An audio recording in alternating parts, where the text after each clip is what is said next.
She didn't knock gently. She pounded. 3 hard blows that shook the door on its hinges, the kind of knocking that meant someone was dying on the other side. Gideon Thorne had been sitting in the dark for 4 hours. Not sleeping, not eating, just sitting on the floor beside the cradle with his back against the wall, listening to his 3-week-old daughter's cries get quieter. That was the part that broke him. Not the loud screaming, the quiet. Because quiet meant she was giving up. And he didn't know how to stop it. His wife had been dead 13 days.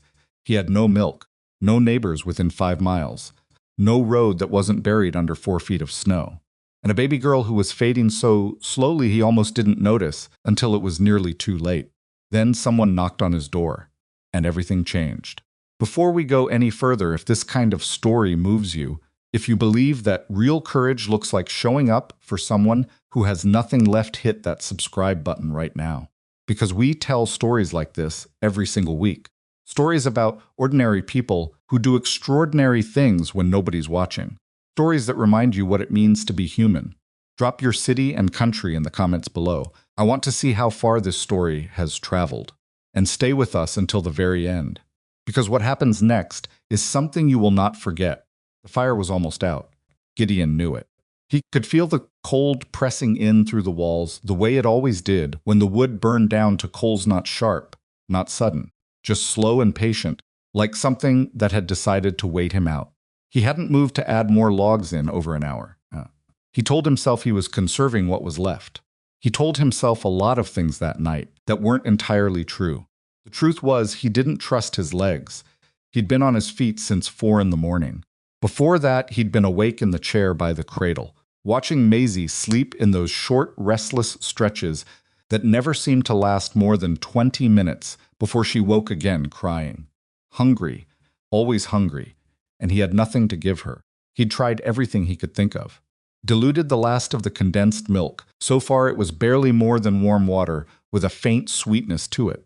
Dipped a clean cloth in it and let her suck on that when she wouldn't take the bottle he'd rigged from an old glass jar and a piece of soft leather. She'd taken maybe half an ounce that way over 12 hours. Maybe less. He wasn't sure. He'd stopped counting at some point because the counting was making him feel like he was watching something die by increments. And he couldn't afford to feel that. Not yet. But the crying had changed. That was the thing. That was the thing he couldn't explain to anyone who hadn't heard it. A newborn's hunger cry is relentless and furious. It fills every corner of a room and makes you want to do anything, absolutely anything, just to make it stop. He'd hated that cry 2 weeks ago. He'd stood in the kitchen with his hands pressed over his ears more than once, feeling like the world's worst father because he couldn't figure out what Adeline had always seemed to know by instinct. Now he would have given every acre of land he owned to hear it again. What came out of Maisie's mouth now was thinner, weaker, like something winding down. She'd cry for a minute and then go quiet, then cry again, shorter this time, then quiet for longer. And the quiet was what was killing him, because the quiet felt like she was deciding something, and he wasn't ready for whatever that decision might be. He pressed his palm flat against her back, felt the warmth of her, the rise and fall. He'd done that every few minutes for hours, just checking, just making sure until his knees had finally given out, and he'd slid down the wall and sat on the floor right there beside the cradle, because at least on the floor, he didn't have to worry about falling. Wind outside was something from another world entirely. He'd grown up in Montana. He'd seen blizzards before. He'd been caught in a whiteout on horseback at 16 and survived by letting the horse find its own way home. He'd watched snow pile to the roof of the barn 2 winters in a row. He knew what bad weather looked like, and he knew how to respect it. But this storm was different in a way that was hard to name. It wasn't just the depth of the snow or the temperature, though both were brutal enough on their own. It was the sound. The wind had been screaming for going on 36 hours. And it had stopped sounding like weather and started sounding almost like intention, like something that had made up its mind about this place, and everyone in it. He'd made it to the barn twice that day. Barely. The livestock were alive but uncomfortable, which was about the best he could say. The goat, an ugly, bad-tempered animal named Clara that Adeline had inexplicably loved, had been dry for nearly a month. He'd tried anyway. Got nothing. He'd tried the milk from the other cow, but it was nearly gone. Used the last of it that morning. Now there was no milk. He was out of options in a way that felt physical, like a wall he'd walked into in the dark. He'd run through every possibility he could think of and arrived at the same answer every time. He needed help, and there was no help coming, and that was the end of it. He'd thought about praying, then thought better of it. He wasn't sure he and whatever was up there were on speaking terms anymore, not after the last 2 weeks. So he sat on the floor and he listened to his daughter breathe. And then someone knocked on his door. He didn't move at first. His brain took a moment to process what he was hearing: 3 sharp blows, hard and urgent, not the kind of thing you could mistake for the wind. And then his body was already moving before his mind had fully caught up. He was on his feet in one motion and across the room in 4 strides, and he yanked the door open so fast the cold hit him, like a physical thing, a wall of air so sharp it took his breath. Standing on his porch, half buried in snow, was a woman. She was holding a basket against her chest with both arms wrapped around it, like it was the only thing keeping her upright. Her coat was soaked through. Her face was white, not pale white, and her lips had gone that particular shade of blue that he recognized from his years on the range, as the color that meant someone had 15, maybe 20 minutes before they stopped being a problem you could still fix. She was looking up at him with eyes that were still sharp, still present, which surprised him. Most people that cold weren't that alert. "I need to come inside," she said. It wasn't a question. He stepped back without thinking. She moved past him into the cabin, and he pushed the door shut against the wind, and it took everything he had. He turned around, and she was already setting the basket down on the table, unwrapping her coat with hands that shook badly but didn't stop moving, and he noticed immediately that her movements had a kind of efficiency to them, even half frozen. Wasn't crying, wasn't doing any of the things he might have expected. "I'm Lenora Whitcomb," she said, like they were meeting at a social. "I was trying to reach Copper Hollow. My horse turned up lame about a mile back, and I walked." She looked up at him briefly. "I saw your light." "Gideon Thorne," he said, because it seemed like the thing to say. Then he realized she was shivering enough that her teeth were clicking together, and he moved to the fireplace to add 2 logs without stopping to think about rationing. Some things mattered more than tomorrow. "Thank you," she said. Then her eyes went to the cradle. She crossed the room in 3 steps. He started to say something, some instinct to warn her, to explain, to say she'd been crying all day, something, but he stopped when he saw her face. She wasn't looking at Maisie the way people usually looked at babies. She wasn't making the soft face, the cooing expression. She was looking at Maisie the way a person looks at a situation they are assessing. Her eyes moved quickly, the baby's color, her posture in the cradle, her breathing, her lips. "How long since she's eaten?" Lenora asked. Her voice was still steady, but something in it had gone flat and focused, like she'd pushed everything else aside. "She took a little this morning, not much. Half the day before that." "How old is she?" 3 weeks. Lenora looked at him then. "Where's her mother?" He held her gaze for 1 second. 13 days ago. She didn't say she was sorry. He would have hated it if she had. Instead, she turned back to Maisie and said, very quietly, "What do you have to feed her?" "Nothing. I ran out this morning." Lenora reached down into the basket she'd carried in and produced a corked glass jar. Even in the dim light, he could see it was filled with something pale and white. "That's goat's milk," she said. "I was bringing it to a family in Copper Hollow. Their baby is sick, and they asked me to." She stopped herself. "It doesn't matter right now. What matters is that this baby needs it more." She was already moving toward the fireplace with the jar in her hands. "I need a pot, a clean one, and clean rags, the cleanest you have. And that fire needs to be hotter than this." He moved. He didn't think, didn't argue, didn't explain that he was the man of the house and that he'd been handling this himself. He got the pot. He got the rags. He threw another log on the fire.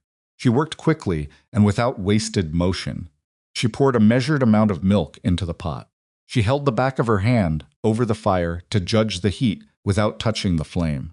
She found the jar he'd been using as a bottle and examined the leather feeding piece he'd made, with a look that was not quite dismissive, but close. "It'll do," she said mostly to herself. "We'll make it work." He stood at the edge of all this and watched.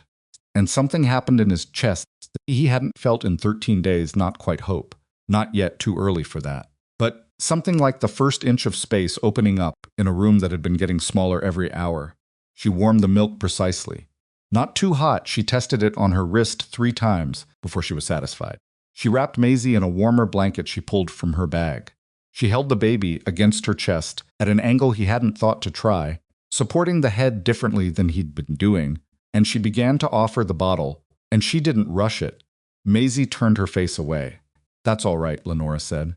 Not to him, to Maisie. "Take your time. It's right here." He stayed stand for another minute, and then his legs finally made the decision for him, and he sat down heavily in the chair by the table and put his hands flat on the wood and just breathed. Outside, the wind kept screaming. The fire popped. Cold pressed against the windows, and Lenora kept trying. She didn't get frustrated. She didn't make noise about it, or talk more than she needed to. She just kept offering, repositioning, adjusting, with a patience that made him feel like he was watching someone practice a skill they'd spent years acquiring. "Have you done this before?" he asked finally. His voice came out rougher than he intended. "I helped raise my younger brothers," she said, without looking up. "Our mother got sick when the youngest was born. I was 11. A brief pause. That was a different kind of alone. He didn't respond to that. He thought about it, though. Maisie made a sound then. A small, frustrated sound, different from the crying, more like complaint than distress. And then a sound he hadn't heard in what felt like days. The quiet, rhythmic pulling sound of a baby feeding. His throat closed. He looked at the ceiling, pressed his knuckles against his mouth. Didn't make a sound. "There she is," Lenora said softly. An hour passed. He didn't notice it going. He was watching Maisie eat with the focused, helpless attention of someone who has been afraid for so long that witnessing something go right feels almost suspicious, like waiting for it to fall apart. But it didn't fall apart. Maisie ate. More than he'd managed to get into her in 2 days. She ate, and her color changed, and the tightness in her face, the pinched, exhausted expression he'd been looking at for hours, gradually loosened. Lenora burped her the way you'd think someone who'd done it 1,000 times would, settled her back in the cradle with a careful, practiced movement. Then she stood up straight, put one hand against the mantel for a moment, the first sign of anything other than total composure, and said, "She needs to eat again in 2 hours. Wake her if she doesn't stir." "All right," he said. A pause. "You sat on the floor," she said. He blinked. "What?" She nodded toward the wall beside the cradle. There was still an impression in the dust where he'd been sitting. "You sat down there and stayed there." For a while, from the look of it. She wasn't accusing him of anything, just observing. He didn't answer right away. "I couldn't hear her breathing from the chair," he said finally. "Had to get closer." Lenora looked at him for a moment. Then she sat down in the chair across from him, pulled her coat around her because the cabin was still cold despite the fire, and said nothing. Storm howled. Maisie slept. The two of them sat on opposite sides of a table in a cabin full of grief and cold air and the smell of warm milk, and neither one of them said a word. But the silence between them was different now than the silence before. Before she knocked, the silence had been the sound of a man alone with something he couldn't fix. Now it was something else. He wasn't sure yet what to call it, but it was different. And different, after 13 days of the same grinding darkness, felt like something he hadn't known he was still capable of feeling. It felt like the beginning of a breath. He woke up in the chair. That was the first thing, not a gradual surfacing, but a sudden jolt. The way a man wakes when some part of him knows he wasn't supposed to sleep at all. He was upright, one arm on the table, head dropped forward, and for one disoriented second, he had no idea where he was or how long he'd been out. Then the cold hit him. Then the sound of the wind. Then Maisie's cry, not the weak, winding down sound from the night before, but something fuller, more demanding, and the relief that moved through him at that sound was so sharp it was almost painful. He was on his feet before he'd fully processed any of it. But Lenora was already there. She was standing at the fireplace with the pot in her hands, warming the milk, and she'd apparently been awake long enough to have rebuilt the fire and found the jar and done all the things he should have been doing. She didn't look at him when he stood up, just said, "Sit down. You were out for almost 3 hours. I didn't mean to. I know you didn't." She said it without any edge. Just a fact. "Sit down, Mr. Thorne. Maisie's fine." He sat. Not because she told him to, at least that's what he told himself, but because his body made the decision before his pride could object.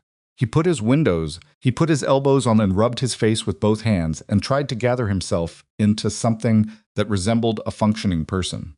The cabin looked different or what passed for early morning light through a window that was half covered in snow. Someone had straightened things. The rags he'd left scattered across the table were folded and stacked. The empty jar of condensed milk that had been sitting on the counter for 2 days was gone. The cradle had been moved a few inches closer to the fire. Not far enough to be dangerous, just far enough to matter. He noticed all of this, said nothing about it. Lenora settled into the chair across from the cradle and began the feeding the same way she had the night before, patient, methodical, not rushing it. Maisie fussed for about 30 seconds and then latched on with an enthusiasm that would have been unfunny under other circumstances. "How much milk is left?" he asked. "Enough for today and part of tomorrow, if we're careful." She paused. "You have livestock." "Goats?" "She's been dry." Lenora looked up then. "Since when? 4, maybe 5 weeks. Has she kidded recently?" "Not this season. She's older." "Older doesn't mean finished." She looked back at Maisie.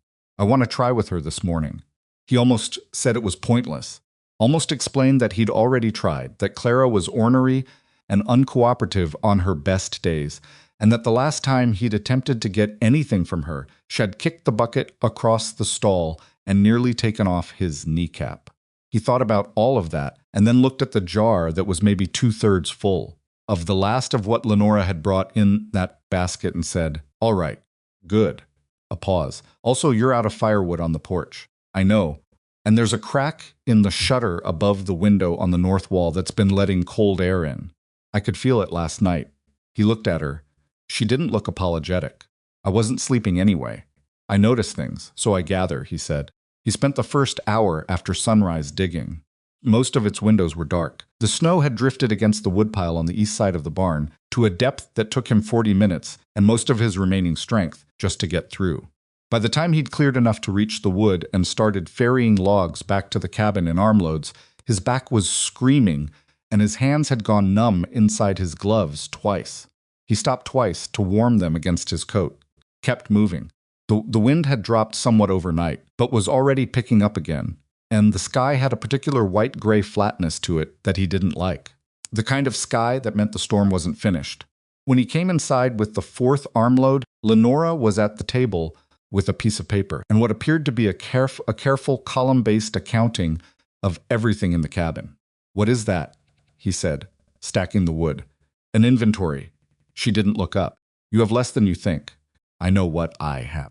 "You have flour for about 8 days if we're not wasteful. Less if we are. Salt pork enough for 2 weeks. Dried beans, 3 weeks at least. Coffee until the end of the month." She tapped the paper with the end of the pencil. "But you're out of sugar, almost out of lamp oil, and whatever that was in the blue tin on the top shelf has gone bad." He stared at her for a moment. "You went through my shelves." "Yes."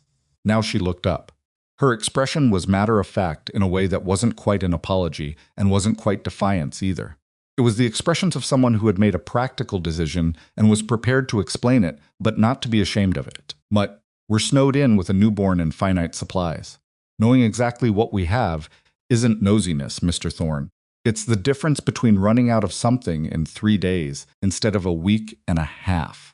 He stood there with a piece of firewood still in his hand. She was right. He knew she was right. He'd been operating on feeling and assumption for 2 weeks, because actually sitting down and counting things meant confronting exactly how bad the situation was. And he hadn't had the stomach for that on top of everything else. "All right," he said for the second time that morning. "There's one more thing." She set the pencil down. "The blue tin, what was in it?" "Medicine." Adeline kept it there. A beat of silence. "I'm sorry, I didn't know. It's fine." He turned back to the woodpile. She'd been meaning to replace it. Never got the chance. He didn't say anything else. Neither did she. But when he came back from his next trip to the barn, she had moved the blue tin from the shelf and placed it carefully on the mantel, higher up, out of the way, but not hidden. As though she'd understood without being told that out of reach wasn't the same thing as thrown away. He noticed that too. Clara the goat was not cooperative. She was, in Gideon's opinion, the single most deliberately difficult animal he had ever owned, which was saying something given that he'd once kept a stallion with a genuine personal grudge against him. Clara had an expression of permanent indignant suspicion, and she deployed it with great consistency at everyone who came within 4 feet of her. She had once bitten through a leather lead rope out of what appeared to be sheer spite. Lenora walked into that stall, assessed Clara for about 10 seconds, and then said, "She's not dry. I checked her last week. You probably startled her." She was already positioning herself, moving slowly, not making the kind of quick movements that set Clara off. Goats aren't machines. If she's anxious, she won't let down, even if there's something there. She's always anxious. She's anxious by nature. Then you have to be calmer than she is. Lenora glanced back at him with the briefest hint of something that might, in better circumstances, have been amusement. Stand over there and don't talk. He stood over there and didn't talk. It took her 15 minutes. Clara stomped and shifted and expressed her displeasure in the full range of ways available to a goat, and Lenora simply waited out each objection with a patience that Gideon found genuinely impressive and faintly irritating in equal measure. She didn't force anything. She just stayed calm. She kept her hands gentle. She talked to Clara in a low, continuous murmur that Gideon couldn't quite make out, but that seemed to work the way water works on something resistant, not dramatically, just steadily. And then Clara let down. Not much, barely half a jar, but it was something. Lenora stood up, handed him the jar with a look that was carefully neutral, and said, "Twice a day, mornings and late afternoon. Give her time."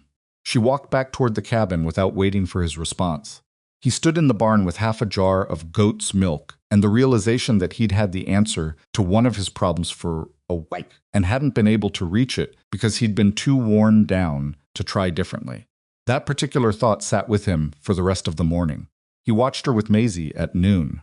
He didn't mean to watch in any significant way. He was at the table what passed for lunch, eating what passed for lunch. And Lenora had taken the baby for the feeding, and it just happened that he was sitting at an angle where he could see them both clearly. Told himself he was keeping an eye on Maisie. That was mostly true, but he was also watching Lenora. She talked to Maisie while she fed her. Not the baby talk nonsense he'd heard other women do, the exaggerated sounds and invented words she talked to Maisie, the way you might talk to someone sitting beside you. She described things, the sound the wind was making, the color of the light through the window, what she thought they might have for supper. Her voice was low and calm, and it occurred to Gideon that Maisie had probably never in her short life heard a woman's voice for this long at a stretch, and that thought opened something in his chest that he quickly pressed closed before it could go anywhere. "Did you always want to teach?" he asked. He wasn't sure why he asked it. Maybe because the silence was getting heavy again in a way that had nothing to do with comfort. Lenora seemed mildly surprised by the question. "I always wanted to read," she said. "Teaching was the job that let me keep doing that and get paid for it." A pause. "That probably sounds cynical. Sounds practical. My father thought it was scandalous. He had a good career picked out for me." Her voice was light, but it had something flat behind it. "Marriage to a lawyer in Boston. Nice house, nice life. You didn't want it?" She looked down at Maisie for a moment. "I wanted to want it. I tried for about 2 years. And then one morning I woke up and thought, if I spend the next 40 years in that house, who will I be at the end of it?" She shifted Maisie slightly. The answer scared me enough to pack a bag. He turned his coffee cup in his hands. "Montana's a long way from Boston." That was the point. He nodded slowly. He understood that logic more than he'd expected to the wanting to put enough distance between yourself and one version of your life, that it couldn't follow you. He'd come to Montana at 22 for not entirely different reasons. "Your family?" he said. "My father stopped writing after 6 months. My mother writes occasionally, mostly to tell me I could still come home." A brief pause. "I write back and don't answer that part." The fire settled. Maisie finished eating and made the small, self-satisfied sound she'd started making. After feedings, a sound Gideon had noticed first yesterday, and that did something entirely involuntary to his expression every single time he heard it. He noticed Lenora noticed that. He looked away. "What was she like?" Lenora asked. He didn't pretend not to know who she meant. He sat with the question for a moment, not avoiding it, just deciding where to begin, which was harder than he expected. He'd spent 2 weeks not talking about Atlin at all, operating under some idea that if he kept moving fast enough, the grief would have to work to keep up with him. "Stubborn," he said finally. The most stubborn person I ever met, and that includes the goat. He heard something in his own voice that surprised him, not the thickness of tears, just the texture of someone saying something true. She had opinions about everything, and she was right about most of them, which made her difficult to argue with. She'd been on this land longer than me. Her family homesteaded it. He paused. She knew every foot of this place. She knew which part of the east field drains slow in spring and which part of the barn roof leaks when the wind comes from the south. She knew all of it. And you're still learning, Lenora said quietly. Not a judgment. Every day. He picked up the coffee cup, put it down. She was going to be a remarkable mother. I knew that before Maisie was born. She'd talked to her already, when she was still. He stopped. He wasn't ready to finish that sentence. She would have known exactly what to do. The fire popped. She did know, Lenora said after a moment. She made sure her daughter was here and warm, and that her husband stayed on the land. The rest is just time. He looked at her sharply, not sure whether that was comfort or something else. But Lenora was looking at Maisie, and her expression was simply honest, not performing sympathy, not trying to make him feel a particular thing, just saying what she thought. He let it land where it would. The second night was harder in a different way. Maisie went down easily after the late feeding, another change from the previous 48 hours. Another increment of improvement Gideon cataloged with the obsessive attention of someone who has learned not to take anything for granted. He banked the fire. Lenora had set up something approximating a sleeping arrangement for herself, using the extra blankets from the cedar chest, stretched across the bench along the far wall, which was nowhere near comfortable, but which she had accepted without comment. He'd offered the bedroom. She declined in a way that left no room for argument. He was in the bedroom doorway when she said, "She'll need feeding around too." "I'll hear her. I'll do it," he said. "You need sleep. So do you." He leaned against the door frame. "I'll take the 2 o'clock. You took every single one last night." She looked like she might argue. Then something in her seemed to decide against it. "All right," she said, for what he realized was the first time she'd said those words to him. "Wake me if there's a problem, I will." He went to bed. He lay on his side of the mattress, only his side. He couldn't bring himself to take up more space than that, and stared at the wall and listened to the storm outside and tried to sleep. It took a long time, but he got there. At 2 in the morning, when Maisie's cry came, he was already moving before he was fully awake.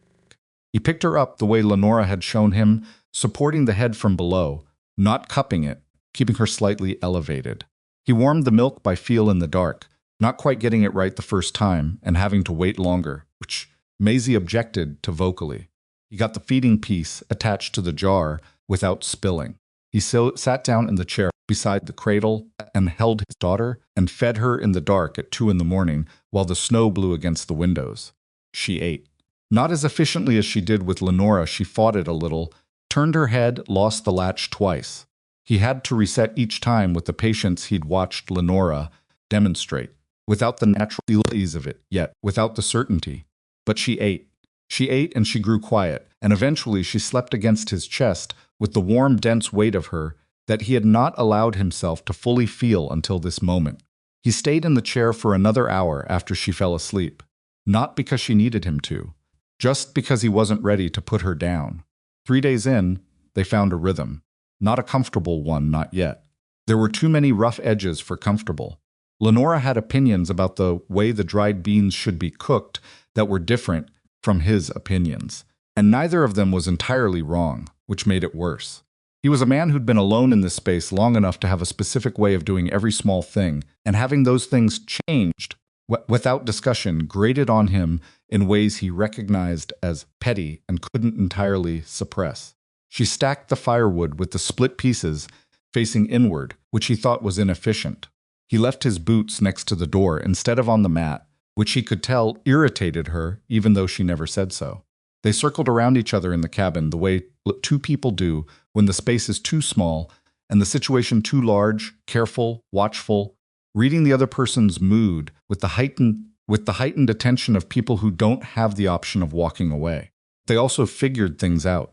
On the 4th morning, without anyone discussing it, he started the fire and she started the breakfast, and that became the pattern. She took the morning feedings, he took the middle of the night ones, and the barn work, and the snow management. She kept the inventory. He managed the livestock. When Maisie was difficult, those stretches of afternoon fussing that didn't seem to have a cause and couldn't be stopped by feeding or cleaning or motion, they traded off without being asked, each one taking a turn while the other caught 20 minutes of rest or simply stood outside in the cold for 5 minutes, because even brutal winter air was better than the grinding sound of an inconsolable baby. He told her on the 4th night that she wasn't what he'd expected. She was at the fireplace, wrapping Maisie's cloth to soak in the hot water, and she paused at that. What did you expect? He thought about how to answer that honestly, without being offensive. Someone more, I don't know. More frightened. You came in half frozen. You just walked a mile in a whiteout. He shook his head. You just started doing things. Would it have helped if I'd been frightened? No. There you go. She went back to what she was doing. Then she said, I was frightened. I am frightened. I was frightened the whole first night that I'd lose her, that I'd done something wrong, that the milk wasn't enough or wasn't right, or that there was something wrong with her I wasn't seeing. She was quiet for a moment. I just don't find it useful to show it until the situation allows. He sat with that. When does the situation allow? When someone's there to catch it. She said it easily, like it wasn't significant, and he understood that it was. He nodded slowly. Outside the wind made a long, low sound like something exhausted. For what it's worth, he said, she's getting stronger. I know. And the quality of Lenora's voice, when she said those 2 words, was different from her usual careful neutrality. Quieter and warmer. I noticed her grip this morning. When I put my finger in her palm, she actually held it. He'd noticed that too. He didn't say so. On the 5th day, something shifted. It wasn't a dramatic thing. It was a Tuesday, or what he thought was a Tuesday, the days having begun to blur at the edges, and it was afternoon, the particular dead stretch of afternoon where the light was going gray and the temperature dropped 2 or 3 degrees. And everyone and everything in the cabin seemed to hold very still. Maisie had been fed an hour ago. Lenora was at the table, working through something she'd found an old primer in the cedar chest that had belonged to Adeline and had been making careful notes in the margins, additions and corrections, turning it into something she could actually use for teaching. He'd watched her do it for 3 days without asking. Today he asked. I'll be here until the road's clear, she said, without looking up. That could be 2 weeks. 3. I'd rather spend it doing something useful than going out of my mind with nothing. The children you'd be teaching, he said, are they yours? In Copper Hollow, I mean. Not mine personally. The school committee hired me last fall. I've been in Copper Hollow since September. She paused. They're good kids. There's a girl named Willa, who reads ahead of her grade by about 3 years, and pretends she doesn't so the boys won't make fun of her. Something changed in her face when she said this, not exactly a smile, something more involuntary than that. I've been sneaking her harder books. What does her mother think of that? Her mother thinks it's impractical. She turned a page. Her mother is wrong. He found himself wanting to smile at that and redirected it into his coffee cup. You have strong opinions about what girls should be taught. I have strong opinions about what people should be taught. She looked up then, meeting his gaze directly in the way she did when she thought something was worth being clear about. The girls out here work as hard as anyone. Harder, some of them. They manage households and livestock and children and crops. They deserve to know things. A pause. Adeline, was she educated? Question surprised him. She read everything she could get her hands on. Her father had a full shelf of books. She'd read them all twice. And she ran this land alongside you. Better than me some years. Lenora nodded, like he'd confirmed something. I know. She looked back down at the primer. You can tell by the bookmarks in her books. She was in the middle of 3 of them when she stopped herself, glanced up at him carefully. He shook his head once. It's all right. She held his gaze for a moment. Then slowly she turned the primer to show him the page she'd been working on. She'd already corrected 2 of these arithmetic problems herself. She wrote in the margins. He looked at the neat handwriting in the margins. Adeline's handwriting, careful and slanted slightly to the right. He'd seen it 1,000 times. On notes, on lists, on the letters she wrote to her sister in Oregon that were now a pile in the bureau drawer that he hadn't touched. He reached out and touched the margin note with 1 finger. Didn't say anything. Lenora didn't say anything either. Fire settled. Maisie stirred in her cradle but didn't wake. The wind, for the first time in 5 days, dropped to something almost bearable. and Gideon sat in his dead wife's chair in his snow-buried cabin and felt the grief that had been pressing on his sternum since the moment the midwife had looked at him with that expression didn't recede. It was too solid for that, but shift somehow. Move slightly. Make room, maybe, for something adjacent to it. Something that wasn't grief, but could exist beside it. He wasn't sure what to call that either. He was having trouble naming a lot of things lately. On the 6th day, he fell. He'd been pushing too hard since the blizzard started, and he knew it and kept doing it anyway, because the alternative was stopping. And stopping meant thinking, and thinking lately was a dangerous activity. He was on the roof, trying to clear the south section before the weight cracked the beams, working with a long-handled shovel in conditions that any reasonable person would have called inappropriate for roof work, and his left boot caught on an ice patch, and he went off the side. He didn't fall far. The snow drifted against the cabin. Wall was high enough that he sank into it rather than hitting the ground, but he'd wrenched his shoulder on the way down, and he came up out of the snow drift with his arm not cooperating the way it was supposed to, and a white-hot line of pain that told him something was pulled, if not torn. He stood in the snowdrift for a moment, taking stock. The shoulder wasn't dislocated. He knew what that felt like. Had had it happen twice before. Just wrenched. Could be bad, could be manageable, too early to tell. He went inside. Lenora took one look at him, the way he was holding his arm, the set of his jaw, and said, "Sit down." Sit down, Mr. Thorne." He sat down. She examined the shoulder with careful, efficient hands. She didn't poke at it more than she needed to. She assessed the range of motion in ways that hurt, but were clearly purposeful. She got the hot water going and soaked a cloth and applied it to the joint with a steady pressure that made him catch his breath. "Nothing torn," she said. "It'll be sore for a week. I know, the roof can wait. The weight. If the roof holds tonight, it'll hold tomorrow." She kept the compress against his shoulder, leaning slightly across him to maintain the angle. She was close enough that he could see the small scar at her temple that he'd noticed once before and never asked about. You can do half what you were doing with one arm. The rest waits. And if it doesn't hold, then we deal with that when it happens. She looked at him directly. "You're no good to that baby broken." He held her gaze. She didn't look away. She had a way of doing that, holding eye contact past the point where most people politely looked elsewhere that he'd noticed on the first night and had been noticing ever since. Not aggressive, just clear, like she'd made a decision at some point to say what she meant with her face as much as with her words. "All right," he said. She replaced the compress. Sat back in her chair.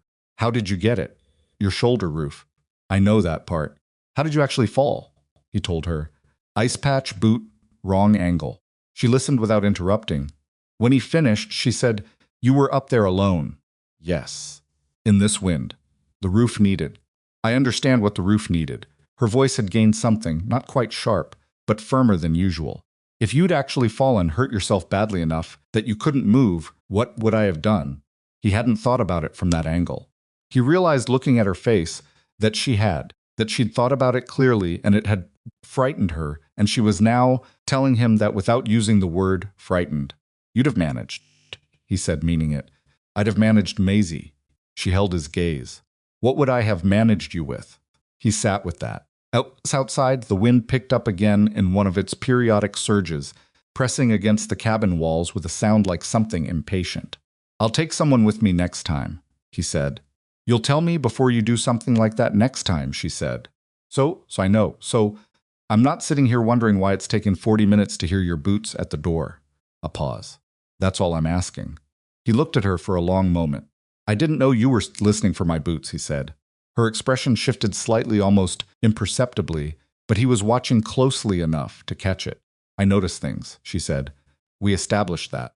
She stood up, checked the compress, adjusted it. Her hands were steady, but he noticed, when she stepped back, that she put one hand briefly against the back of the chair before she moved away. The same gesture he'd seen the night she first stood up after saving Maisie, something she did, without seeming to notice, like a person who has learned to find small solid things to hold on to when their insides have gone briefly uncertain. He filed that away with the other things he was quietly learning about her. A week into the blizzard, Maisie reached for him. It wasn't exactly a reach newborns don't reach with intention, not precisely, but she was awake, and she was held against Lenora's arm, and her head turned toward the sound of Gideon's voice, And then her hands came up, those tiny fists that had no useful grip yet, but that moved with something that looked enough like intention that he stopped mid-sentence and stared. "She knows your voice," Lenora said. He couldn't speak. "She's known it for a while." Lenora looked down at Maisie. "She settles when you talk. I don't think you've noticed." He extended one finger. Maisie's fist connected with it and held. He had held that grip the first time in the middle of the night, alone, in the dark. He held it now in the afternoon light with Lenora, watching, and the cabin warmer than it had been in 2 weeks. And the feeling was the same, both times like something enormous and simple happening simultaneously, like the world briefly making sense in a way it mostly didn't. "Going to be fine," Lenora said quietly. "I think she was going to be fine. I think she's a fighter." "Her mother was," he said. His voice was steady. He was surprised by that.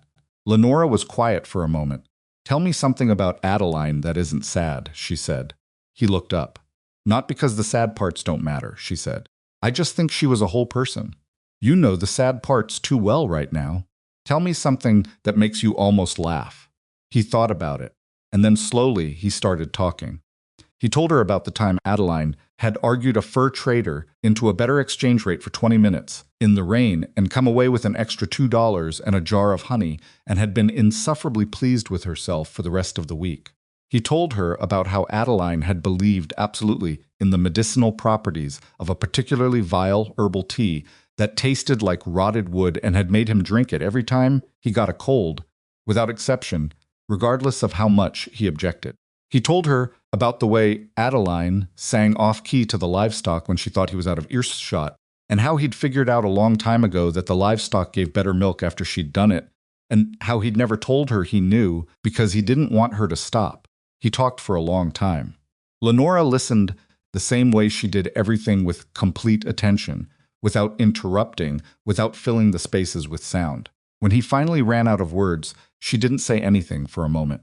Then she said, "She sounds like someone I would have liked very much." "She was," he said. "She was hard to know at first. She didn't open up easily." He paused. "But once she decided you were worth her time, there's no other word for it. She was generous." Lenora nodded. Maisie should know all of that. "She will," he said it with more certainty than he'd said almost anything in the past 2 weeks. "I'll make sure of it." Lenora looked at him then with an expression he couldn't quite categorize. Not sympathy exactly. Not admiration exactly. Something that was its own thing and that he didn't have a name for. It lasted only a second before she looked back down at Maisie. But he felt it. He felt it the way you feel a change in temperature, not dramatic, not sudden, but real and unmistakable. Storm outside was still present. The roads were still buried. The situation they were in had not changed in any measurable way.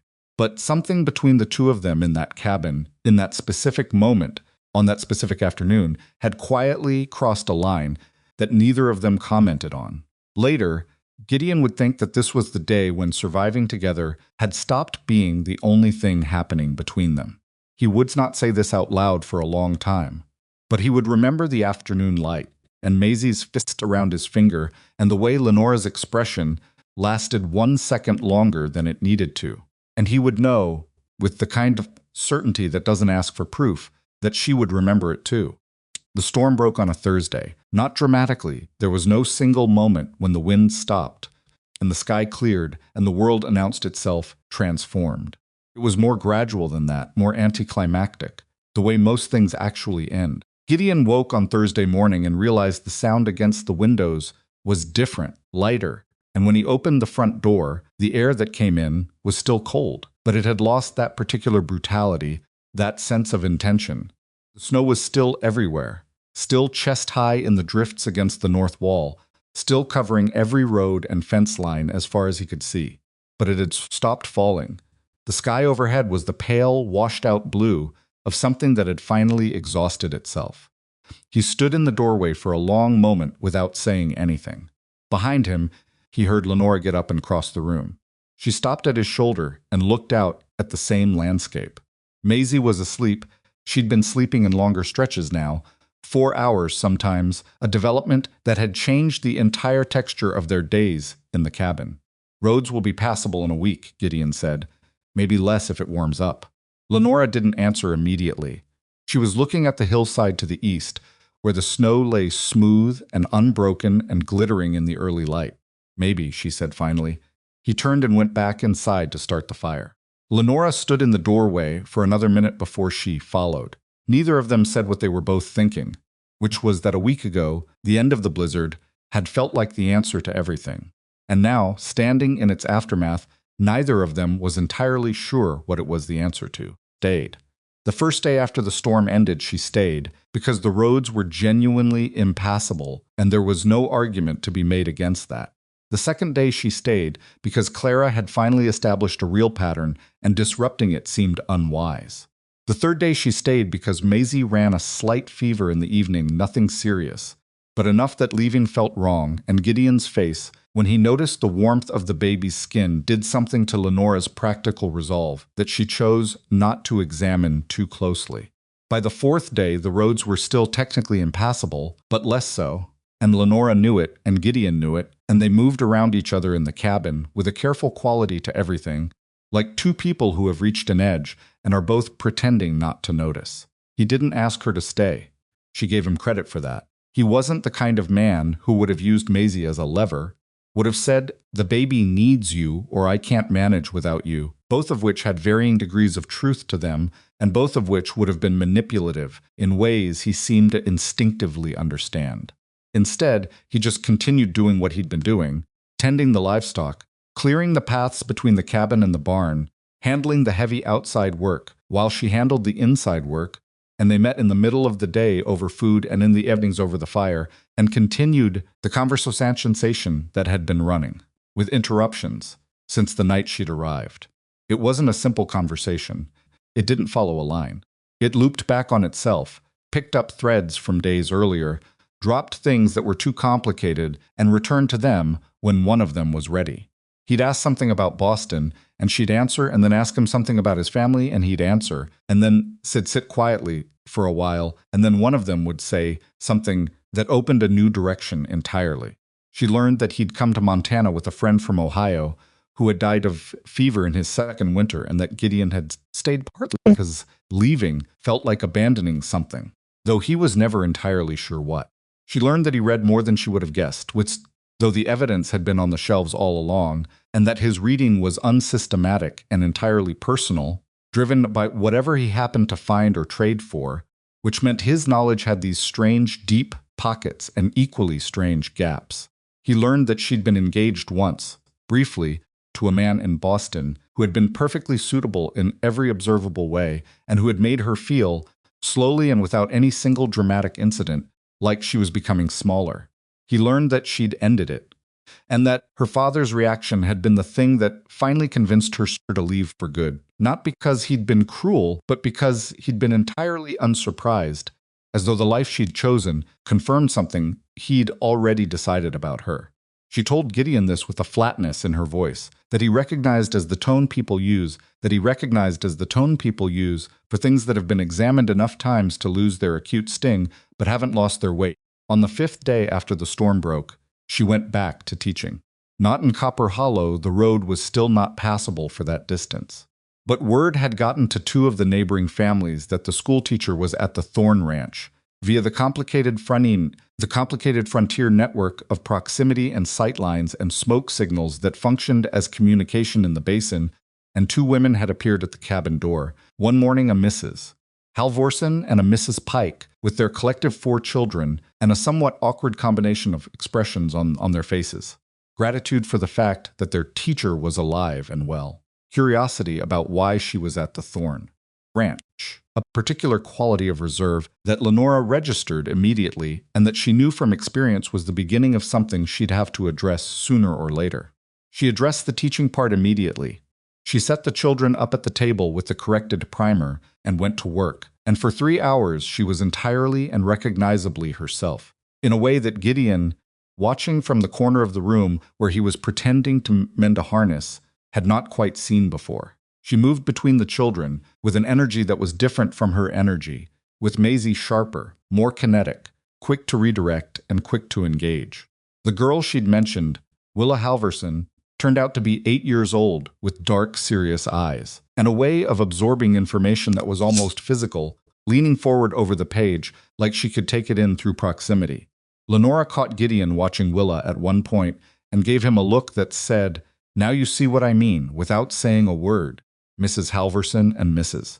Pike sat in the two chairs near the fire and watched all of this, and Gideon was aware of them watching him as well, not overtly, not rudely, but with the particular attention of women who were doing social mathematics in their heads. He recognized what they were calculating. He didn't know what to do about it, and so he did nothing, kept his head down over the harness, and hoped the morning would pass without incident. It mostly did. At the door leaving, Mrs. Pike said to Lenora with a smile that was perfectly pleasant and had something careful behind it, "We're so glad you're safe, Miss Whitcomb. The committee was worried. I imagine they'll be relieved to hear you'll be back in Copper Hollow soon." "I imagine so," Lenora said. Mrs. Pike's smile held. "Has a date been settled?"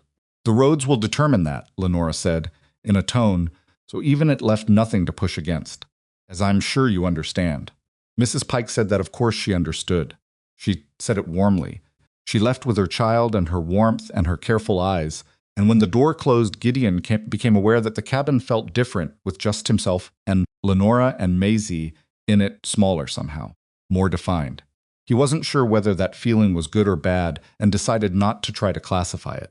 "She'll talk," he said. "Not a question." "She's probably already talked," Lenora said.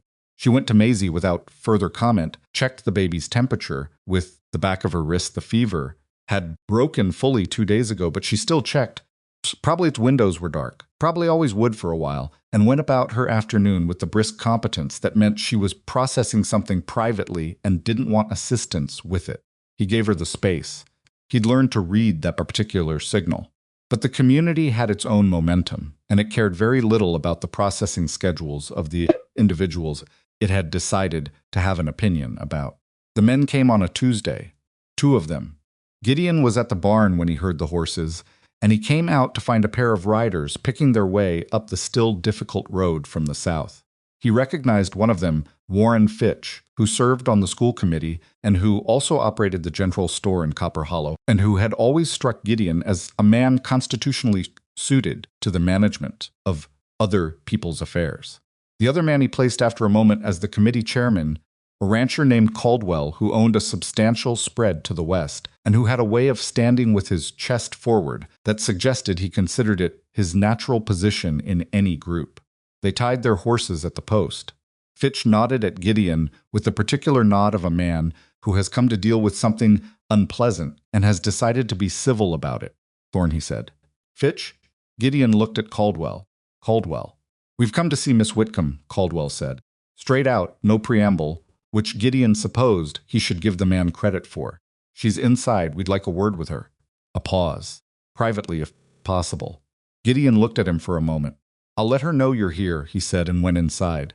Lenora was at the table with a letter she'd been writing to the committee he'd gathered, explaining her situation and the delay in her return. She looked up when he came in and registered something in his face. "Who is it?" "Fitch and Caldwell." She set down the pen. She was quiet for a moment, looking at the letter, and he watched her do what he'd seen her do before the brief internal arrangement of herself, the settling of something that had gone briefly uncertain. Then she stood up and straightened her collar with one hand. "All right," she said. She went to the door and opened it herself, which he thought was a deliberate choice, meeting them at the entrance rather than waiting to be called to. She said their names with a courteous brevity and asked them to come in, and she stood in the center of the cabin with Maisie in her arms because she'd just picked the baby up and hadn't put her back. And Gideon came in behind the 2 men and closed the door. Fitch looked around the cabin with a quality of assessment that Gideon didn't like. Caldwell kept his eyes on Lenora. "Miss Whitcomb," Caldwell said, "we're glad to find you well." The committee was concerned. "That's kind," Lenora said. "We've also heard some things that concern us." He said it carefully. "About the arrangement here. I arrived during a blizzard," Lenora said. "The roads were impassable. I stayed until they were not. They're passable now," Fitch said. "Mostly. Mostly isn't passable," Lenora said. "Miss Willa Halverson's mother managed the road 2 days ago because her child needed schooling, and she found a way. That's different from it being reliably safe." Fitch's mouth tightened slightly, be that as it may. "There are people talking, Miss Whitcomb. I'm sure you understand what I mean. I understand what you mean, she said. I'm less sure they understand what I've been doing. What you've been doing, Caldwell said, is living under the roof of an unmarried man. Something in the room changed when he said it out loud like that. Gideon felt it, the particular tightening of an atmosphere when something that everyone has been circling around is finally named. He saw Lenora's jaw set. Not in anger exactly. Something more controlled than anger. I've been keeping an infant alive, she said. I arrived with milk for a starving baby whose mother's was 13 days dead and whose father had exhausted every option available to him. I did not have the luxury of consulting the school committee about the optics of the situation. No one questions your intentions, Caldwell said, with the air of someone being very reasonable. But intentions aren't the whole of it. Reputations matter in a community like this. You know that. A school teacher's reputation matters especially. My reputation, Lenora said, is for keeping children alive and teaching them things worth knowing. I'd like to see someone make a reasonable argument against either of those. Fitch stepped in, the conciliator. Miss Whitcomb, we're not here to attack you. We're here because we care about the school and about your position there. And we're telling you, as plainly as we can, that the committee has some concerns about whether he stopped, chose his words. Whether your continued presence here is appropriate. A long pause. Gideon had been standing near the wall, staying out of it, watching. He'd told himself he would stay out of it. He'd told himself this was her situation to manage, and she was more than capable of managing it. And the worst thing he could do was wade in and turn a difficult conversation into a confrontation. He'd told himself all of this very clearly. He crossed the room and stood beside Lenora. Not in front of her, beside her. Caldwell looked at him. Lenora Whitcomb came to this cabin in a blizzard half-frozen, Gideon said. She had milk that saved my daughter's life. She has been caring for Maisie and teaching the children in this basin while the roads were impassable, without any obligation to do any of it. And you rode out here to tell her that people are talking about her. He held Caldwell's gaze steadily. I'm not interested in what those people are saying. Nobody in this room should be. Thorne, Fitch said. Nobody's questioning what she did. We're talking about the situation as it stands now. The situation as it stands now, Gideon said, is that she's here, and that's between her and me. Caldwell looked from Gideon to Lenora with the expression of a man who has encountered something he'd accounted for in theory, but not in practice. He cleared his throat. Is there something formal between you? Because if the committee knew that, it would, and that was the moment. Gideon felt it, the specific gravity of the moment, like a door that had opened and was swinging and would close one way or another in the next few seconds, regardless of what anyone decided. He did not look at Lenora. He could feel her beside him perfectly still, not touching him but present in a way that meant she was paying the same quality of attention to this moment, that she paid to everything that actually mattered. He heard himself say, "We're courting." The word sat in the room. Then Lenora said, with serious intentions. Her voice was steady, completely steady. Not surprised. Not performing, he couldn't have told you, from listening to her voice alone, whether she'd decided that in the last 2 seconds or 2 weeks ago. Caldwell looked at them for a long moment. Something shifted in his expression, not pleasure exactly, but resolution. Problem reframing itself into something manageable. Well, he said, that changes things. Fitch recovered faster. Congratulations, he said, with a warmth that was probably mostly genuine and only somewhat relief. The conversation moved, as it tends to after such moments, toward practical things. The road conditions, the school schedule, what Lenora's return to Copper Hollow might look like and when. The men stayed another 20 minutes, then left. And Gideon stood in the doorway and watched their horses disappear down the road and did not turn around for a moment longer than necessary. When he did turn around, Lenora was sitting at the table with Maisie, and she was looking at him with an expression he couldn't read. That was your idea, she said. You said with serious intentions. Someone had to make it coherent. He came to the table and sat down across from her. Neither of them said anything for a moment. The fire was low and needed tending, but neither of them moved to do it. We told them we were courting, he said, not asking, just saying it out loud, testing the weight of it. We did, she said. Was that true, he asked. She looked at him for a long time, and here was the thing about Lenora Whitcomb that he had figured out over weeks of careful observation. She did not say things to fill space. She did not offer reassurance. She wasn't prepared to back up. She did not smile to smooth things over. When she was quiet, it was because she was thinking, and when she spoke, it was because she had thought. I don't know, she said finally. I know that when Caldwell said what he said, I didn't want to leave. She looked down at Maisie.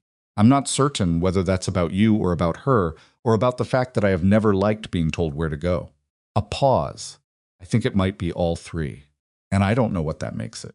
He nodded slowly. That's honest. It's all I have right now. It's enough, he said. Then I don't want you to feel obligated by what we said. She looked up at that. I'm not a person who does things out of obligation, Gideon. I think you know that by now. He held her gaze. I know. Good. She looked back at Maisie. Then let's not make something complicated out of something that's already complicated enough on its own. He almost smiled at that. Caught it. Let it go. Stood up to tend the fire before it went out entirely. The consequences arrived the way consequences usually do, not in a single wave, but in a series of smaller ones, each one manageable on its own, each one slightly harder to take than the last. Mrs. Halvorson came the next day with 2 loaves of bread and a jar of pickled beets and a quality of elaborate cheerfulness that told Lenora clearly that she had heard something and had decided for the time being to be enthusiastic about it. She asked questions about the teaching schedule with a thoroughness that went well beyond the school calendar and imparted with the satisfied expression of a woman who had gathered everything she'd come for and perhaps a little more besides. 2 days after that, a man named Greer, who owned the property adjacent to Gideon's to the north, appeared with no stated purpose and stayed for an hour and a half, ostensibly about a fence line dispute he mentioned only once, and then dropped, spending the rest of the visit in a state of transparent curiosity about the domestic arrangement he was observing. Gideon was polite. Lenora was courteous. They gave him nothing he could use, and he left looking only slightly disappointed. Then the letter came.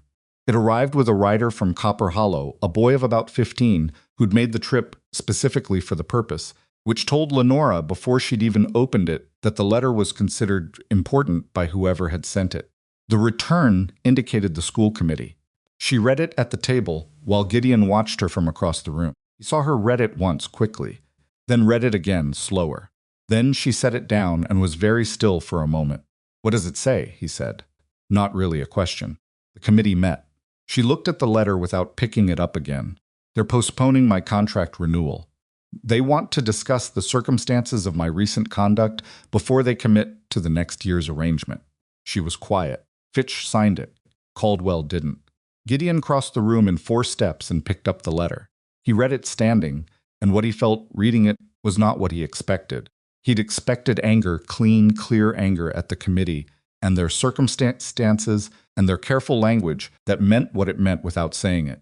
And the anger was there. But underneath it was something else, something he recognized after a moment as guilt, because he was the circumstance. He was the reason this was happening to her. She had come to his door because she was dying in a blizzard, and she had saved his daughter, and now a group of men sitting in a warm building in Copper Hollow were discussing her conduct and whether she was still fit to teach children. He set the letter down. I'll write to them, he said. Gideon, I'll explain exactly what happened. From the first night, every detail. He turned to face her. They don't have the full picture. They have the picture they've decided on, she said, and her voice was tired in a way he hadn't heard before. Not defeated, Lenora didn't do defeated, but tired in the specific way of someone who has fought this particular fight before and knows how much it costs. Men like Caldwell don't change their minds because the story is more complicated than they thought. They change their minds because they're given a reason that fits inside the story they've already decided. He sat down. He turned the letter over in his hands. What do we do then? She looked at him when he said we. He saw her notice it. We don't do anything right now, she said. I need to think all right. She stood up, picked up Maisie, walked to the window and stood there, looking out at the land, at the diminished but still deep snow, at the fence posts and the dark line of the tree line and the sky that was doing something complicated and gray in the west. He watched her think. He'd gotten good at identifying the shape of it, the particular quality of her stillness when she was working something out, the way her free hand opened and closed slightly at her side. She was laying something out in her head, examining it, turning it over. After a long time, she said, "I need to know something." "All right," he said. She turned from the window. "When you said what you said to Caldwell, that it was between her and me, did you mean Z or me?" He met her eyes, both. "But mostly you." She held his gaze for a moment with the directness that had startled him the first night, and that he was now so accustomed to that its absence would have seemed wrong. "Then I need to know what you actually think," she said. "Not what you said to Caldwell. Not what would solve the problem with the committee. What you actually think about this." She gestured between them a small, precise movement. "Because I am not going to make a decision about my life based on what's convenient for either of our reputations. I did that once. It nearly destroyed me." He stood up. He didn't move toward her. He just stood and looked at her and tried to find the words for something he'd been living alongside for weeks without naming. "I think," he said slowly, "that when you're not in the room, I notice it. I think that when you talk about leaving, I feel something that isn't just concern for Maisie." He paused. "I think Adeline was the love of my life, and I'm not ready to replace that, and I don't think you'd want me to, and I don't think that's what this is." He stopped, looked at the floor for a second. "I also think I'm asking you to stay in a life that is hard and isolated, and that doesn't offer you much, and that you came out here to be free, and I don't want to be one more person telling you where to go." The room was quiet. Maisie made the small sound she made, sometimes when she was thinking about waking up, but hadn't decided yet. "That's more honest than I expected," Lenora said. Something as in her voice had gone softer, without going less clear. "I learned it from watching you," he said. She looked at him for a long moment. He could see her working with what he'd said, not deciding on it yet, but holding it the way you hold something carefully, to see if it's sound before you put your weight on it. "I need time," she said finally. "I need the roads to be fully clear, and I need to know I could leave if I chose to. Because until I know I can choose freely, I don't trust my own answers." She adjusted Maisie against her chest. "Does that make sense to you?" "Yes," he said. "It makes complete sense. Don't try to convince me," she said, "while I'm figuring it out. Don't make the case." She looked at him steadily. "Just be what you've been." "And what's that?" She thought about it. "Honest," she said, "and not perfect. That's harder to find than people think." He nodded. He wasn't sure what else to say, and the situation didn't seem to require anything else.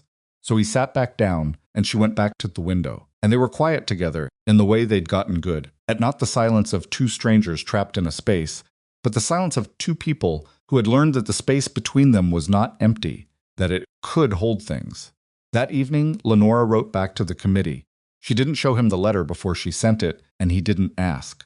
He heard her writing the scratch of the pen in the quiet cabin, long enough and with enough pauses that he understood she was choosing every word, with the care of someone who knows the letter will be examined by people looking for something to use.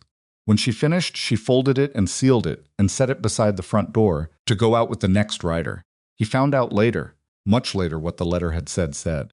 It said that she understood the committee's concerns. It said that she respected the importance of the school and the community's investment in it.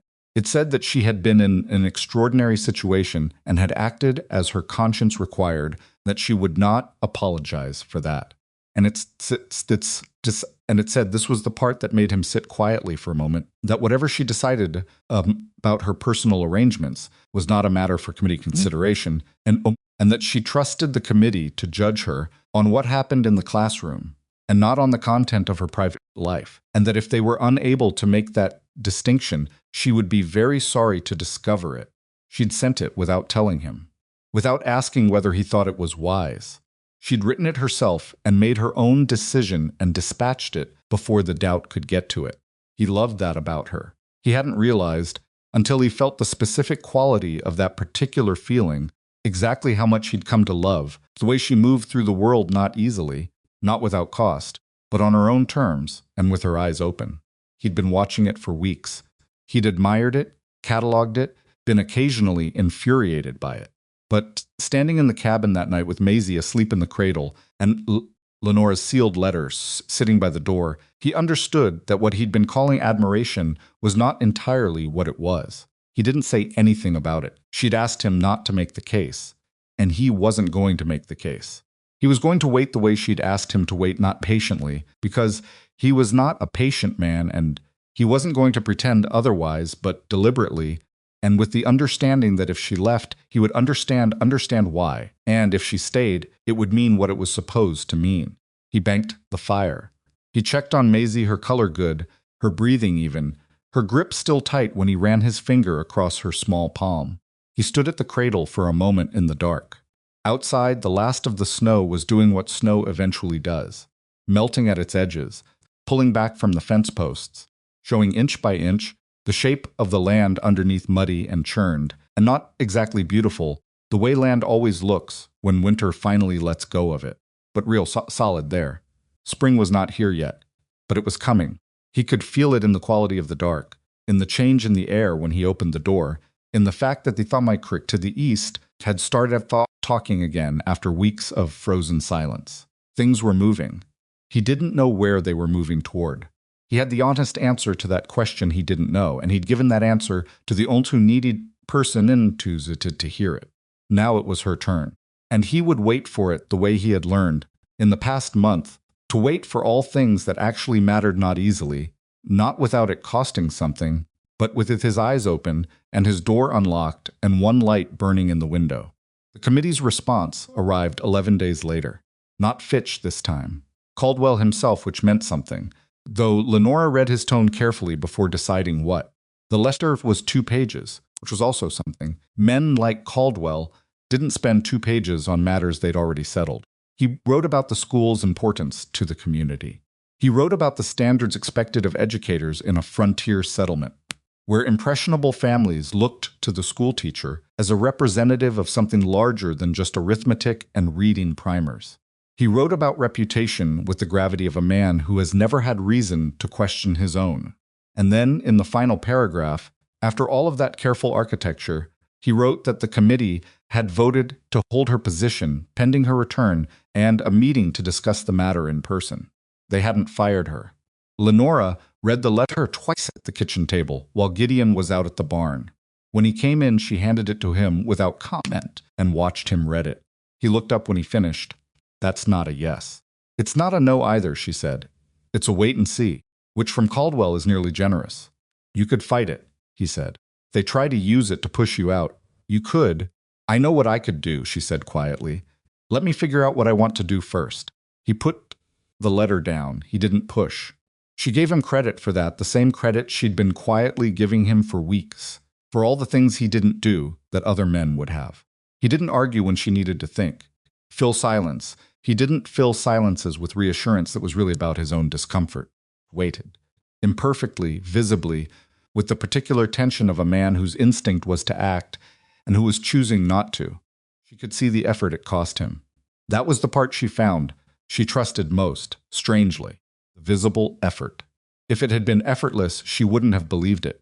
I'm going to Copper Hollow on Friday, she said. He looked up. The roads are clear enough. I need to meet with the committee face to face. And I need to teach a real session, not the informal work I've been doing here. She folded the letter and set it on the table. I'll stay with the Halversons. Margaret Halverson offered before the storm, and the offer is likely still open. How long? A week? Maybe 10 days. She met his eyes. Come back after. Just Maisie, he said. His voice was level. No, she said, not just Maisie. But that's the part I'm certain of right now, and I don't want to promise you more certainty than I have. He nodded once. He picked up his gloves from the table and turned them in his hands. All right, you're not going to argue. You told me not to make the case. He looked at her directly. I meant it when I said I would wait. She held his gaze for a moment. Then she looked down at Maisie, who was awake in the cradle and doing the thing she'd started doing in the past week, tracking faces with her eyes, following movement with the focused, slightly cross-eyed intensity of a baby, discovering that the world has depth to it. She's going to be different when I get back, Lentura said. Not really to him, just out loud. She changes every day, Gideon said. She'll recognize your voice when you come through the door. He paused. She already does. Lenora stood up. She went to the cradle and looked at Maisie for a long moment. She put one finger into the baby's palm and felt the grip close around it, still astonishing, still immediate, that reflex, and stayed like that for a minute without moving. Take care of her, she said. She was looking at Maisie when she said it. I know how now, he said. You made sure of that. She left on Friday morning before the light had fully come up.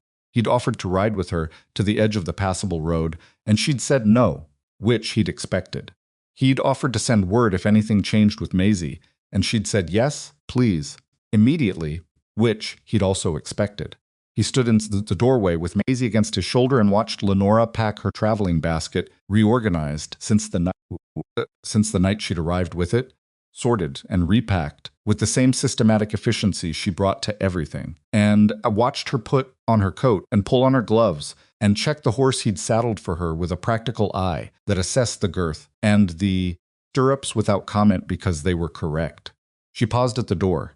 She looked at Maisie first. Something crossed her face that she didn't try to conceal, something unguarded and open and a little raw, and Gideon held very still so as not to interrupt it. She reached out and touched the baby's cheek with 2 fingers, the briefest contact, and Maisie turned toward it the way she turned toward any warm pressure. Then Lenora looked at him. "Don't be stubborn about asking for help," she said. "If something goes wrong, I won't. You will, but try not to." He almost smiled. "Noted," she went. He stood in the doorway until she'd cleared the first bend in the road, until he could no longer hear the horse's hooves on the packed snow. Then he went inside, because the cold was getting into Maisie's blanket, and he closed the door, and the cabin was quiet in a way it hadn't been in over a month. He put Maisie in the cradle, sat down in the chair across from her, looked at the table where Lenora's letter still sat, and at the shelf where her 3 books were still mixed in with Adeline's, and at the window where she'd stood so many times looking out at the snow-covered land. Her presence was in the room like a temperature change, measurable, undeniable, and now that it was absent, unmistakable. Maisie looked up at the ceiling with the expression of profound philosophical inquiry that was currently her most common expression. "I know," Gideon said. Maisie didn't have an opinion, but she grabbed at the air with both hands, which he'd learned to interpret as either hunger or general dissatisfaction with the state of things. He went to warm the milk. The 10 days without her were instructive. Not in a romantic way, not in the way of missing someone like a wound, though that was present to a degree that surprised him. More instructive in the practical sense. He discovered, definitively, and without the buffer of her competence nearby, exactly where the gaps in his knowledge still were. He found them mostly at 2 in the morning, and mostly in the form of Maisie, screaming in a register he hadn't heard before, which turned out to be gas rather than hunger, a distinction he hadn't been certain of until the 3rd night when he'd finally worked out that walking helped, and that specific angle of carrying her helped, and that talking to her continuously in a low voice helped, even if what he was saying was a running commentary on the state of the barn roof. He got better at it. Not graceful. He didn't think he'd ever be graceful at this. Didn't think that was a realistic goal, but functional. Capable. He figured out by day 4 that Maisie liked being near the window in the afternoon when the light came through at that specific angle, and he figured out by day 6 that she was starting to smile, or doing something close to it, something that wasn't wind and wasn't reflex, something that arrived when he talked to her in a particular tone. He couldn't have described the tone. It was just the one that worked. He wrote to Lenora on day 5. He told her Maisie was well and gaining weight and had started doing the thing with her face. He described the thing with her face inadequately and then tried again and still wasn't satisfied but sent the letter anyway. He also told her that Clara was now consistently producing enough milk each session to see them through the day, and that he'd started thinking of the goat with something approaching warmth, which he understood was a character failing but couldn't seem to correct. He didn't write anything else. He'd told himself he wouldn't, and he kept to it. He got a letter back on day 8. She'd met with the committee. It had gone, she used the word adequately, which he read 3 times, trying to determine whether it was optimistic or not, and finally decided it was deliberately non-committal. Fitch had been reasonable. Caldwell had been measured in a way that could mean several things. The vote on her contract renewal would happen at the end of the month. She was teaching every day, and the children were doing well, especially Willa, who had apparently gone through the harder book Lenora had left her in 10 days and arrived at the next session, wanting more. The last paragraph of the letter was short. It said, "I've been thinking about what you said. I'm still thinking. I'll see you when I get back and we'll talk properly." He read that paragraph more than the others. He also, on day 9, walked up to the hillside east of the cabin that overlooked the whole of Blackstone Basin. He hadn't been up there since. Before the blizzard, the snow had made it impossible, and then the habit had been lost in everything else. He went up in the late afternoon when the light was long and the shadows of the fence posts stretched westward across the melting snow, and he stood at the top and looked at the land. He thought about Adeline, because this had been her favorite place on the property, and he couldn't come up here without that. She'd come up here when something troubled her, and sometimes when nothing troubled her at all. She'd stand at the top and look south toward the distant suggestion of mountains, and she would just breathe. He'd understood it even then, though he'd never been given to that kind of stillness himself. The land looked like itself from up here, everything the right size relative to everything else. He thought about what she would have said about all of this. He did that, sometimes constructed a version of Adeline in his head and let her weigh in on things. He knew it wasn't real. He knew the version in his head was partly memory and partly invention, filtered through his own understanding of her, which was loving but not perfect. But it was what he had. What he thought she would have said was something practical, something that didn't waste words on feelings that had already been felt and needed no additional narration. She might have said, "Well, are you going to stand here, or are you going to do something about it?" She might have said, "The baby needs a mother, and you need someone who can stand you. Don't be stupid about it." She might have said nothing and just given him the look she gave him when she thought he was overcomplicating something simple. He stood there for a while. Then he went back down to start the evening fire and feed Maisie her afternoon milk, because she'd be waking soon and unhappy about it if he wasn't ready. Lenora came back on a Thursday, which was 11 days, not 10, and she came back in the early afternoon, which meant she'd left Copper Hollow before dawn. He was in the barn when he heard the horse on the road, and he came out into the pale spring light and watched her ride up. She looked different. Not dramatically. It wasn't that she'd changed in 11 days. It was that he was seeing her after 11 days of absence, which meant he was seeing her clearly again, rather than through the acclimated eye of daily proximity. She sat straight in the saddle with the particular posture she always had, unhurried and slightly formal. Her coat was the same one she'd had since the blizzard night, repaired at the left cuff, with careful stitching she'd done herself. Her traveling basket was strapped behind the saddle. She tied the horse at the post. She looked at him. "How is she?" she said. "She's been smiling," he said. Close to it. Something happened to Lenora's face, just briefly. Then she walked past him toward the cabin, and he followed, and when she came inside and went directly to the cradle and looked at Maisie, he stood back and let that moment be what it was without inserting himself into it. Maisie was awake. She looked at Lenora the way she'd been looking at things lately, with the serious, entire attention of a baby who has started to realize that what she sees can be known. And then her face did the thing. The thing that wasn't quite a smile but was so close to it that this distinction felt academic. Lenora made a sound he hadn't heard her make before. Short, involuntary, immediately suppressed. She picked Maisie up. She held her in the practiced way that had become second nature over the past months, and she turned to look at Gideon, and her eyes were bright in a way that she apparently was also going to suppress, because she blinked once, and it was mostly gone. "She got bigger," she said. 11 days, he said. "I know." She settled Maisie against her shoulder. 11 days is a long time at this age. He went to put the kettle on. He moved around the kitchen with the practicality of something that needed doing, giving her the to arrive back into the room without it being a moment she had to perform. He'd learned that about her, too. She didn't like performing moments. She liked inhabiting them. When the kettle was on, he sat down at the table and she sat down across from him with Maisie still against her shoulder, and the room settled into the familiar shape of themselves in it, the triangle of 2 adults and 1 infant that had defined his winter and that he had not been fully aware of missing until it was restored. "Committee," he said. "The contract is renewed." She said it without particular triumph. 1 year. Caldwell abstained from the vote. Fitch voted yes, along with 2 others. Apparently my letter had some effect. More than some, I'd think. Caldwell told me privately that he respected that I hadn't apologized. Something flickered in her expression. He said most women would have apologized. He meant it as a compliment. But Gideon said, "But I didn't particularly want to be most women." She adjusted Maisie. "I thanked him anyway. He means well. He's just about 30 years behind. Gideon turned his coffee cup in his hands. So you have the job. I have the job.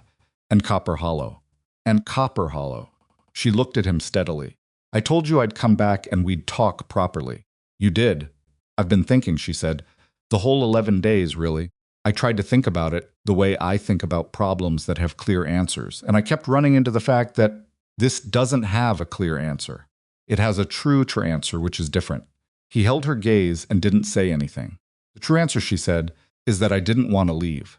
She said it plainly, without drama.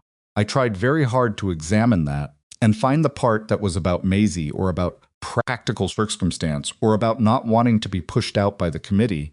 And those parts are real, they're all real, but they're not the whole of it. A pause. I thought about you, specifically about you. About the conversation we had the night you told me about Adeline's herbal tea, and about the morning you came in from the roof and let me look at your shoulder without arguing about it, for once, and about the way you are with Maisie when you don't know I'm watching. She stopped. Those aren't thoughts about circumstance.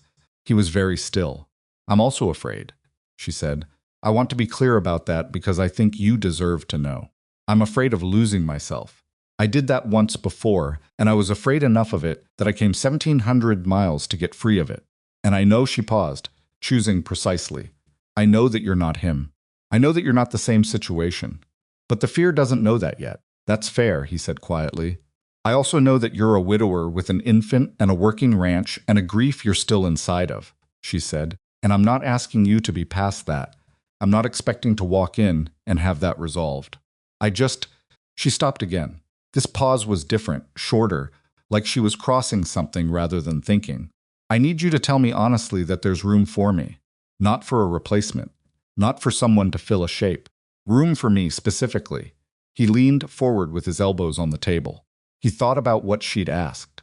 He gave it the time it deserved, the real consideration, because she would know the difference between a considered answer and a fast one, and she had earned the right to the real thing. When you left 11 days ago, he said, I noticed every place in the cabin that had changed because you'd been in it. The way the books are on the shelf. The way the firewood is stacked.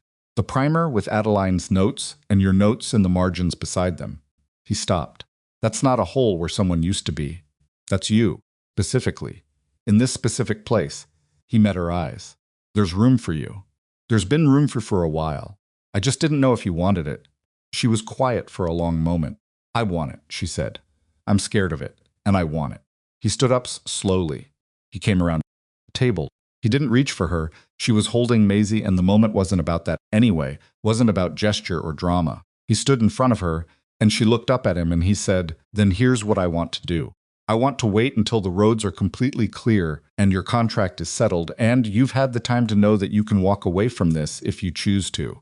And when that time comes, I'm going to ask you a real question, and I want a real answer. Not because the situation requires it, and not because the committee needs something to hold on to. He paused. Because I want to know. She looked at him for a long moment. That's the right way to do it, she said. I know. You're going to have to be patient. I'm aware. He moved back to his chair. I'm not good at it. I know you're not, she said. I've noticed. I figured you had. Maisie made the sound she made when her patience with being held was running low and she wanted to be in a more horizontal position. Losora stood up and went to the cradle and settled her with the expertise of someone who'd done it several hundred times. She straightened and looked at the cabin, the whole of it. A full, slow look, as if she were reclaiming the dimensions of it after 11 days away. I'll need to go back to Copper Hollow for the school days, she said. Tuesday through Friday. I can come back on weekends. He nodded. That's workable. It means you're alone with her during the week. She and I have managed, he said. Lenora's mouth moved in the brief near smile that was one of the things he'd noticed from the very beginning and had never stopped noticing. I know you have. She picked up her traveling basket and began unpacking it. There's one more thing I need to tell you. He waited. I wrote to my mother, she said. Last week. Not to tell her anything specific yet. I don't have anything specific to tell. But I told her I was well and that I'd found work I cared about and that She paused over the word.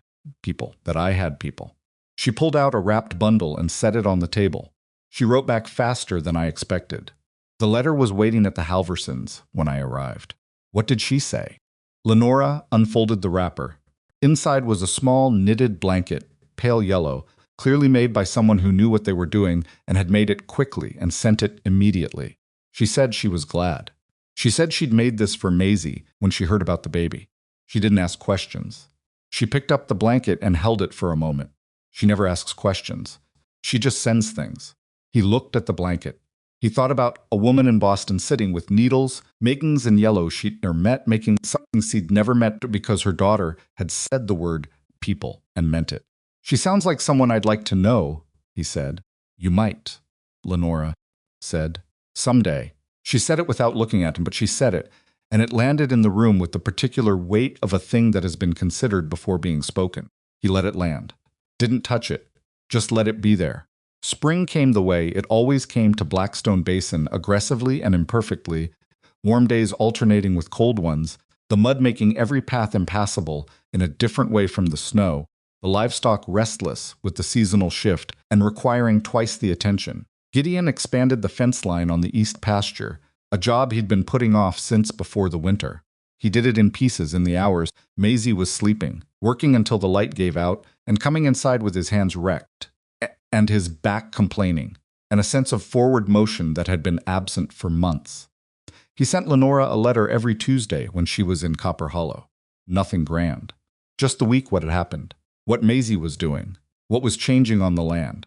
He'd never been a man who wrote letters easily, and these didn't flow, but he kept them honest, which was the only standard he applied to himself anymore. She wrote back every Thursday, longer letters than his, because she was better with words, and also because the weeks in Copper Hollow gave her more to process. She wrote about Willa, who had now read 4 books beyond her grade level and had started arguing about them, which Lenora considered a developmental achievement of the highest order. She wrote about the committee, about Fitch's gradual warming, and Caldwell's continued careful neutrality. She wrote about what she'd been thinking in the evenings at the Halversons, when the schoolwork was done and the house was quiet and she sat with whatever book she was currently inside of, but found her mind going elsewhere. She did not specify where elsewhere was. She didn't need to. One Friday, in late March, she arrived in the early evening instead of the afternoon, which meant something had kept her late, in Copper Hollow, and Gideon was on the porch with Maisie when she rode up. The baby was wrapped in the yellow blanket from Lenora's mother and was in the elevated, observant mood she'd developed lately awake and tracking everything with the serious expression of someone conducting a thorough inventory of the world. But Lenora dismounted and tied the horse and came to the porch steps. She was tired. He could see it, the particular quality of tiredness that comes from a week of managing many things simultaneously, which he recognized from a version of it he'd been carrying himself since the winter. She looked at Maisie in the yellow blanket, and her tiredness didn't exactly disappear, but it reorganized itself into something else. What happened? He asked. Because something had. She sat down on the top step. Willa Halvorson's father came to see me yesterday, she said. He waited. He wants to take her out of school, she said. She's 8, and apparently old enough to help with the younger children at home, and her schooling is... She stopped. Her jaw was tight. He said it was a distraction. That's the word he used. What did you say? I said that Willa was one of the most gifted students I had ever taught, and that removing her now would be like pulling a plant out of the ground the week before it flowers. She looked out at the road. He wasn't interested in that framing. What happened? He took her. Her voice was flat. She wasn't there this morning. I sent a note home with one of the other children asking if Willa could at least keep the books. I don't know if he'll allow it. He sat down beside her on the steps. Not touching, they hadn't moved into that easy physicality. Yet there were still careful margin one's purse around the other person's in most moments, but beside her, in the specific way that meant he was putting himself in the same position, facing the same direction. She knows, he said. Whatever she's learned, she has it. He can't take that. I know. Lenora pulled off one glove and turned it in her hands. It's not that. I know she has it. It's just... She stopped. I came out here to do something that mattered. I thought I knew what that looked like. And then someone puts it in front of you, the actual version of it. A real 8-year-old girl with a real mind, and then someone else takes it away because she's needed at home. And you can't... She stopped again. Her voice had gone rough at the edge. You just can't do anything about it. He was quiet for a moment. You can write to her, he said. You can send books. If her father won't allow it, her mother might. Separately. She looked at him. Mrs. Halverson has been to this cabin twice, he said. She brought her daughter to be tutored by you when the roads were barely safe. That's a woman who has opinions about her daughter's education. He paused. Use that. Lenora was still looking at him. Something in her face was working through what he'd said, and then through something else he hadn't said but that she was reading anyway with the accuracy she brought to most things. You're angrier about this than you're showing, she said. Yes, he said. Why? He thought about it honestly. Because I watched Adeline learn things her whole life from whatever she could get her hands on, and I watched how much it mattered to her, how much more, he stopped, found the word, how much more herself she was for it. And the idea of a girl being pulled out of school because she's more useful at home. He shook his head. Wrong. It's wrong in a specific way. Lenora looked at him for a long moment without speaking. Then she said, You should come to Copper Hollow sometime. When Maisie is old enough for the ride, I'd like you to meet her. Willa. Yes. She looked back at the road. She would like you. He looked at her profile in the fading afternoon light, the particular angle of her chin, the way she held herself even tired, even frustrated, with that characteristic straightness that wasn't rigidity, but was something more like refusal. Refusal to fold, refusal to become smaller than she was. Lenora, he said. She turned. The roads have been clear for 2 weeks, he said. She was very still. You've been going back and forth to Copper Hollow, and you've had your contract, and you could have taken that contract and your horse and gone anywhere you chose. He held her gaze. I want to ask you the real question now. She looked at him for a long moment. The evening was going blue around them. The first of the spring evenings warm enough to sit outside without a coat. And Maisie made a small sound in the yellow blanket and then went quiet again. Go ahead, Lenora said.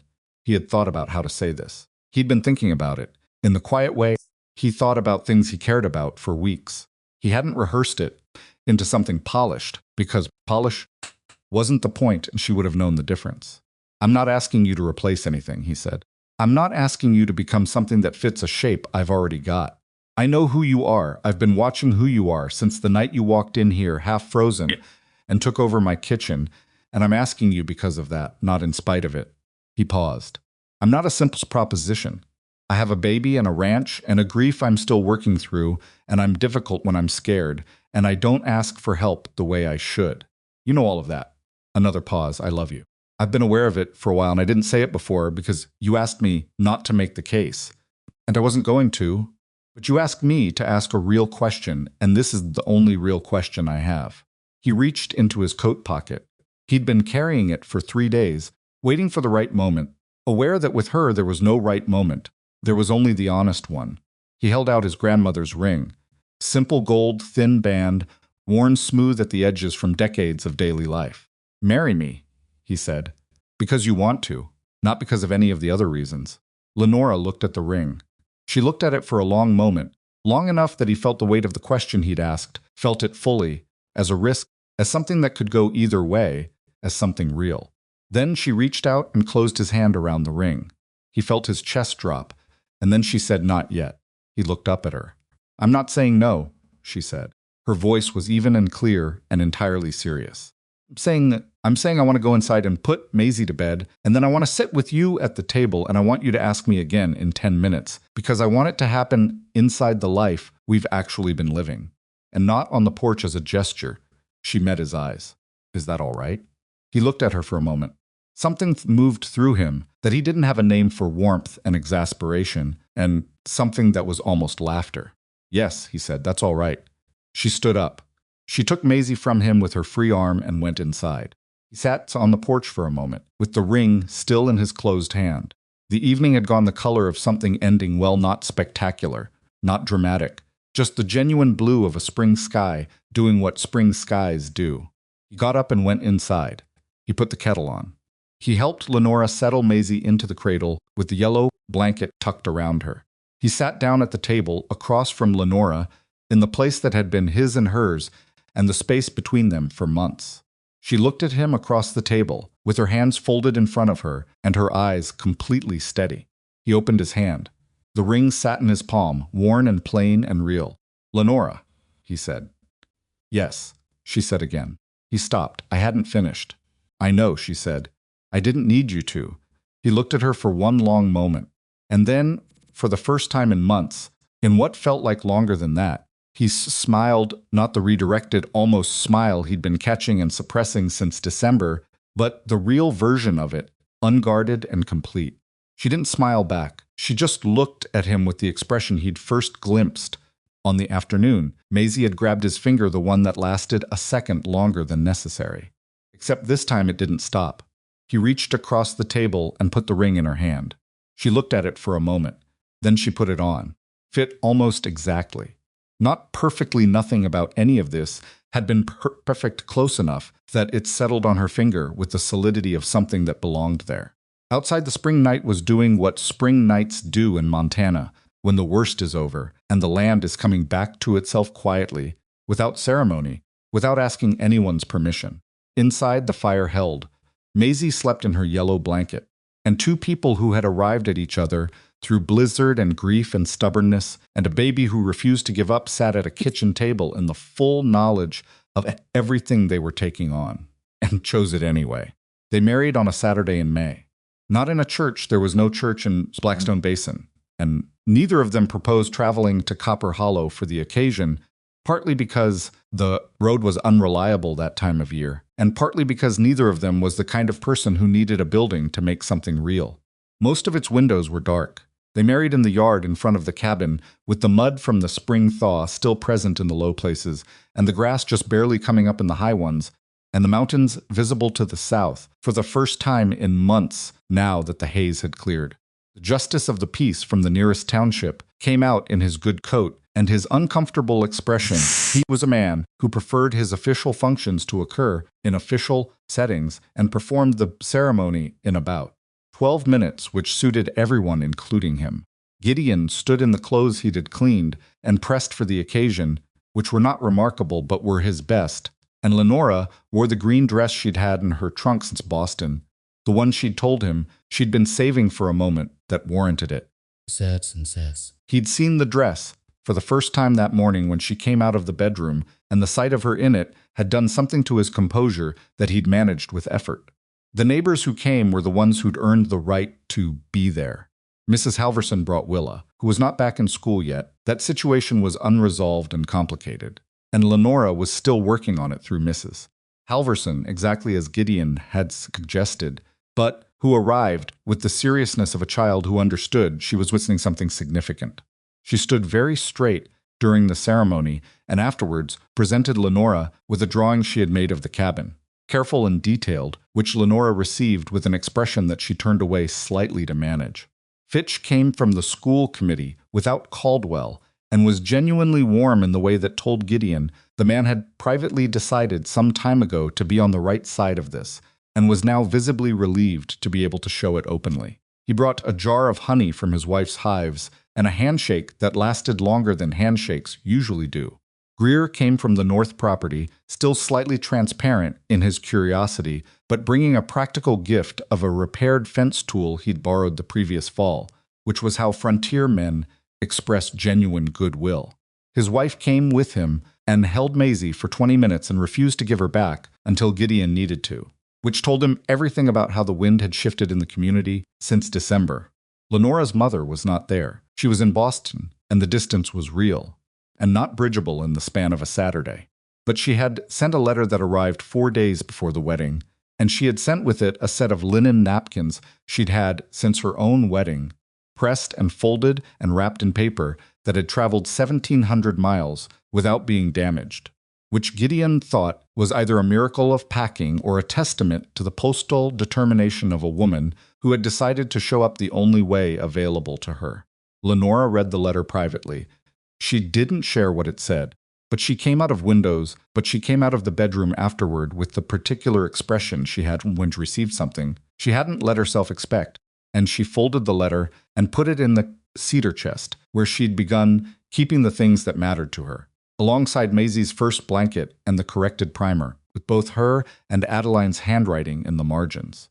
The ceremony itself was brief and imperfect, and interrupted twice once by Clara the goat, who had gotten loose from the barn and inserted herself into the gathering with the imperious confidence of an animal, who believes all human activities are fundamentally organized around her, and once by Maisie, who had been content and social for the first 40 minutes, and then decided, with the decisive timing of an infant who has an opinion, that she was done being held by anyone who wasn't her father, and expressed this at volume. Gideon broke from the ceremony, took her, held her against his shoulder, and turned back to the justice of the peace with an expression that said, "Continue." Continued. The ring was already on Lenora's finger, had been since the evening on the porch 3 weeks earlier, which was not traditional, but which was, as Lenora had pointed out when he mentioned it, entirely consistent with how they'd arrived at every other decision. She turned it once on her finger during the ceremony, a small unconscious gesture he noticed, and then held still. When the justice of the peace said what needed to be said and asked what needed to be asked, Lenora said yes without hesitation. Gideon said yes with Maisie against his shoulder, which the justice of the peace navigated with the expression of a man who has learned to expect the frontier to complicate his official functions. The small gathering made the sounds gatherings make at such moments. Clara was recaptured. Someone produced a bottle of something. The afternoon held good. Gideon looked at his wife across the mud and the early grass with their daughter on his shoulder, and his wife looked back at him, and for a few seconds neither of them looked away. That was the wedding. Marriage did not fix anything. He would say this later when people asked, with a directness that sometimes surprised people who were expecting a different kind of story. He'd say it didn't fix anything, and that's exactly what I expected, and that's not a criticism of it, because the things that needed fixing weren't the kind that a ceremony changes. Grief doesn't have a wedding date. The habits of a man who has been alone in a specific way for a specific set of reasons don't reorganize themselves for sentiment. And a woman who came 1,700 miles to be free doesn't stop carrying the vigilance that freedom requires just because she's chosen to stop moving. What marriage gave them was company in the fixing, and that turned out to be the thing that mattered. The first year had a shape to it that neither of them could have predicted. Lenora continued teaching 4 days a week in Copper Hollow through the spring, then a longer summer arrangement that eventually settled into 3 days a week year-round. A negotiation were dark. Negotiation with the committee that required 3 separate meetings, and a letter she described as the most precisely worded document she had ever produced. The committee agreed because Fitch argued for it, and because Lenora had, by that point, a track record that was difficult to argue against. Caldwell abstained from the vote again. She considered this progress. She came home on Thursdays and stayed through Monday morning. The weeks she was away, Gideon managed the ranch and Maisie with the competence he'd built across the winter.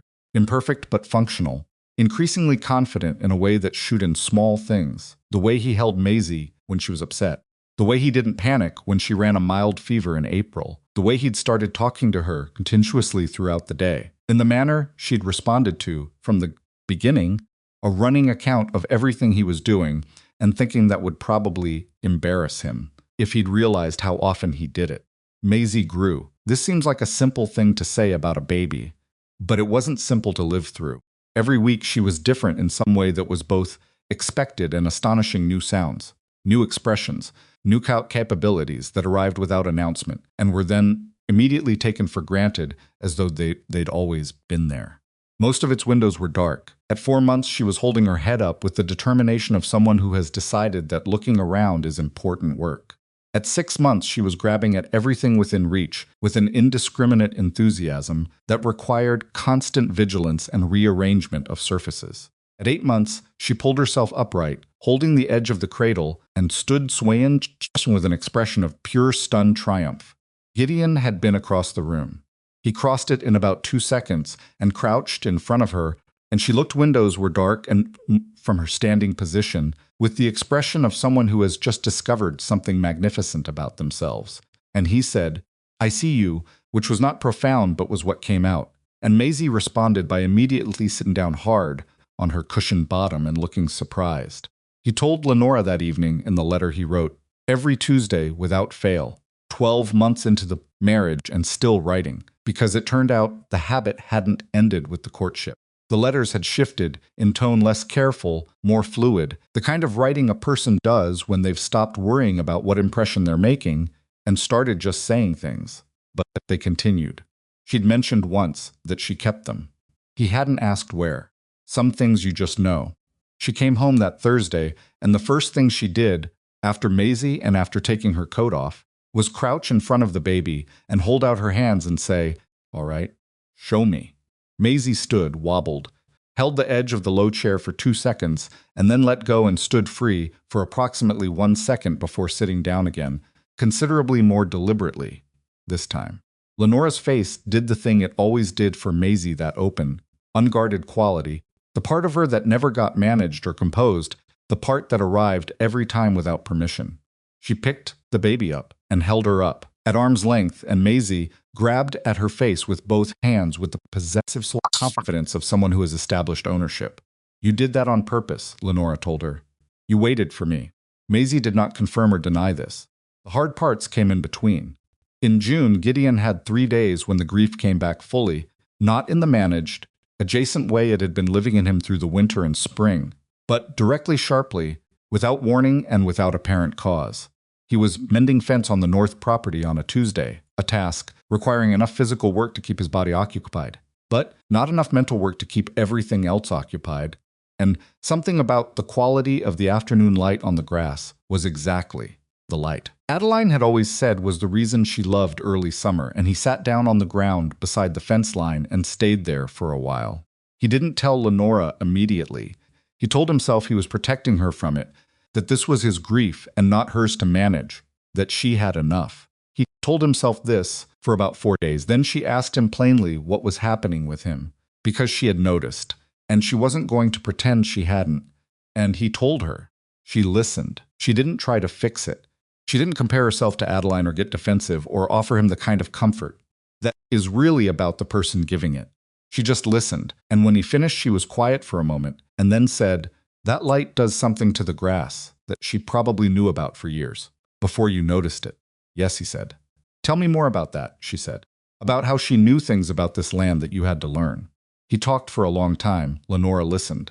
At some point, Maisie fell asleep between them on the blanket spread on the floor, and they talked quietly around and above her. And when Gideon finally ran out of what he needed to say, the evening had gone fully dark, and they hadn't noticed. "Thank you," he said. "Don't thank me for listening," she said. "That's not a favor. That's just—" She stopped. "That's just what you do." He looked at her. "Not everyone does." "I know," she said. "But I do. And you do too." She picked up her book from the floor where she'd left it earlier. "So we're fine." It wasn't a complicated thing to say. But the simplicity of it, the matter-of-factness of it, settled something in him that complicated things couldn't have reached. He was fine. Not always, but he was fine. Willa Halverson came back to school in September. Lenora didn't tell Gideon how she managed it. He knew she'd been working on it all summer, the letters to Mrs. Halvorson. The careful, indirect pressure applied in the way that front women in small communities had always applied pressure when direct argument was unavailable to them. He knew there'd been a conversation between Lenora and Mr.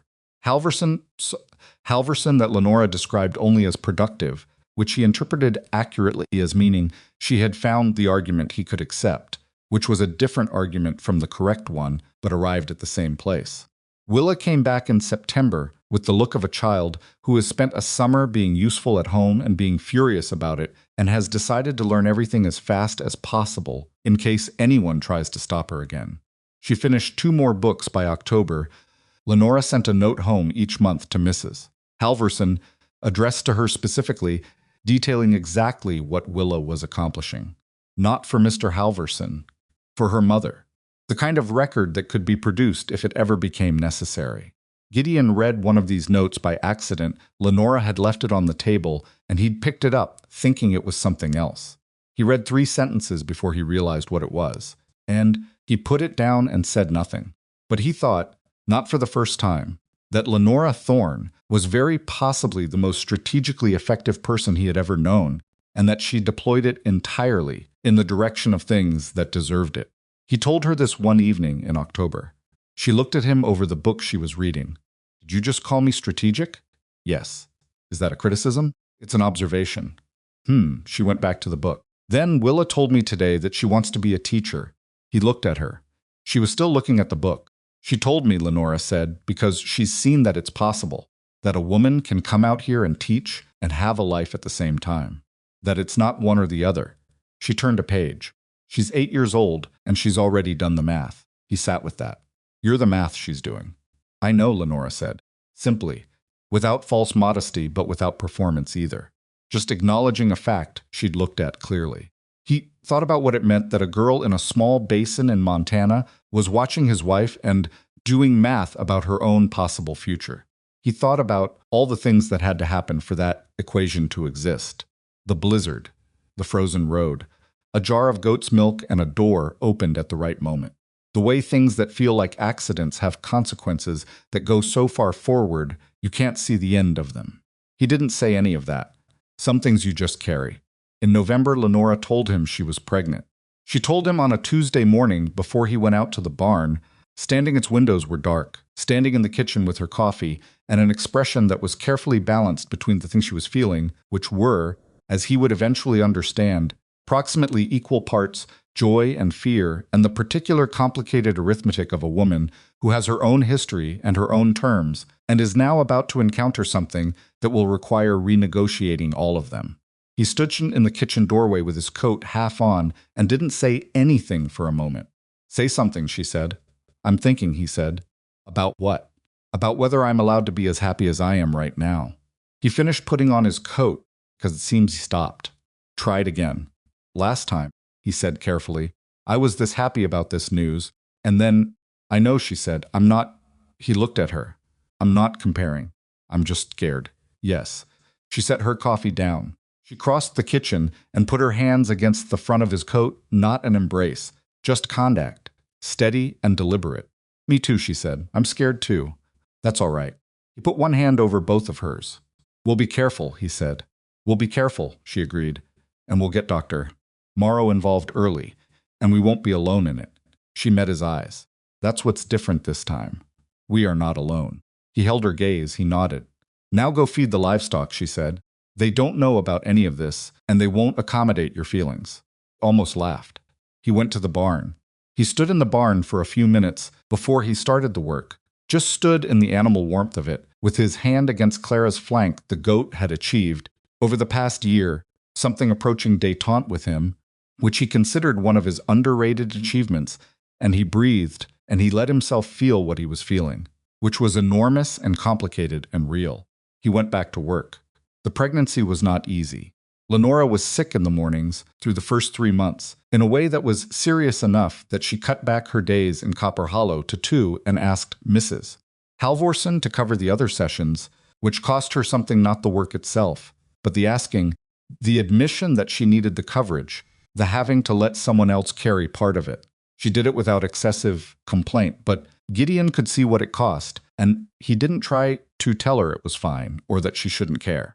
He did what he could, which was mostly practical, taking Maisie's morning routines entirely, making sure there was always something on the stove before she came downstairs, not mentioning the mornings when she was sick without making it strange by also not mentioning it. There was a specific geometry to caring for someone who is both capable and temporarily diminished, and he'd been learning its shapes since the night she first arrived, and was half frozen but still directing him to find the clean rags. In the second trimester, she steadied. Her energy came back, and she returned to her 3 days in Copper Hollow, and she resumed the correspondence she'd let lapse, including a longer and more personal letter to her mother in Boston that she told him about afterward, not quoting it, but telling him the shape of it, that she was well, that she was happy with the specific texture of that word, that she was having a child, that she wished her mother could see the basin in spring. Her mother wrote back and said she was coming in the summer. Lenora told Gideon this at the kitchen table with the letter in her hands, and an expression he'd never quite seen on her face before, something younger than her usual face, less managed, closer to the surface. He recognized it as the expression of someone whose body is responding to something before their mind has caught up. She's coming, Lenora said, as though saying it a second time would help it become fully real. Good, he said. She's never traveled this far. She'll manage it, he said. She packed those napkins through 1,700 miles without damage. She can get herself here. Lenora looked at him. The expression shifted into something that was more recognizably hers, the near smile, the contained warmth. That's what you took from that? It told me what I needed to know about her, he said. She looked at the letter again. She wants to meet Maisie. Maisie will destroy her completely, he said. She's going to love her. Yes, Lenora said. Something in her voice was full. She is. Their son was born in late July, in the heat of a Montana summer that was nothing like the winter that had started everything, and he was born in the cabin, in the bedroom, with Doctor. Morrow present from the first sign and not leaving until it was over, and with Gideon in the room this time. He'd asked to be in the room and Lenora had said yes without hesitation, and Dr. Morrow had expressed a professional opinion that Gideon had heard and then disregarded, because some things you don't leave to other people. Stayed. He was not useful in any medical sense. He was in the way twice and had to be redirected. And at one point, Dr. Morrow told him to either sit down or leave, and he sat down and stayed in the chair he'd been pointed at, with his hands clamped together. Lenora's mother, who had arrived 6 weeks earlier and had turned out to be a small, precise woman named Margaret, who looked at the ranch and the basin and the whole of Gideon's life with the appraising eye of someone who has been imagining a place for a long time and is now updating the image. Against the reality was in the other room with Maisie. He could hear Maisie occasionally through the wall, playing the game Margaret had invented, involving a series of small wooden blocks and a tolerance for chaos that Gideon had not previously associated with a woman from Boston. He heard his son before he saw him. The sound was immediate and furious and complete. The sound of a person who has arrived somewhere and has opinions about it, and Gideon was on his feet before Doctor. Morrow had finished what he was doing, and he had to physically hold himself in the chair by both armrests until the moment it was appropriate to move. Then he held his son for the first time, red and outraged and dense with aliveness, heavier than Maisie had been at birth, with a grip that were dark, with a grip that closed around Gideon's finger with an immediacy that was almost aggressive, and he did not manage himself very well for about 30 seconds. He was aware of this and didn't try to fix it. Lenora was watching him from the bed with the exhaustion of a woman who has done something enormous and knows it. And with the expression she had, that specific one, the open and unguarded one that arrived for the things she couldn't compose, and she said, "Is he all right?" "He's perfect," Gideon said. His voice came out rough. He has your chin." "No one wants my chin," she said. "It argues." "He'll need it," Gideon said. She laughed, just briefly, the short, involuntary kind. Then she held out her arms, and he brought their son to her and stood beside the bed and put one hand against her shoulder, because he needed to be touching something real. They named him Silas.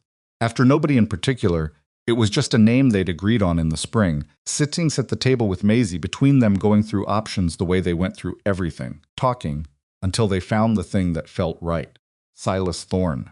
Margaret came in from the other room not long after, with Maisie on her hip. Maisie's expression when she saw the baby was a study in complex and slightly offended assessment, the expression of a 14-month-old who has just been confronted with the full implications of something she'd been hearing about for months, but hadn't entirely believed would actually occur. Gideon crouched beside her. "That's your brother," he said.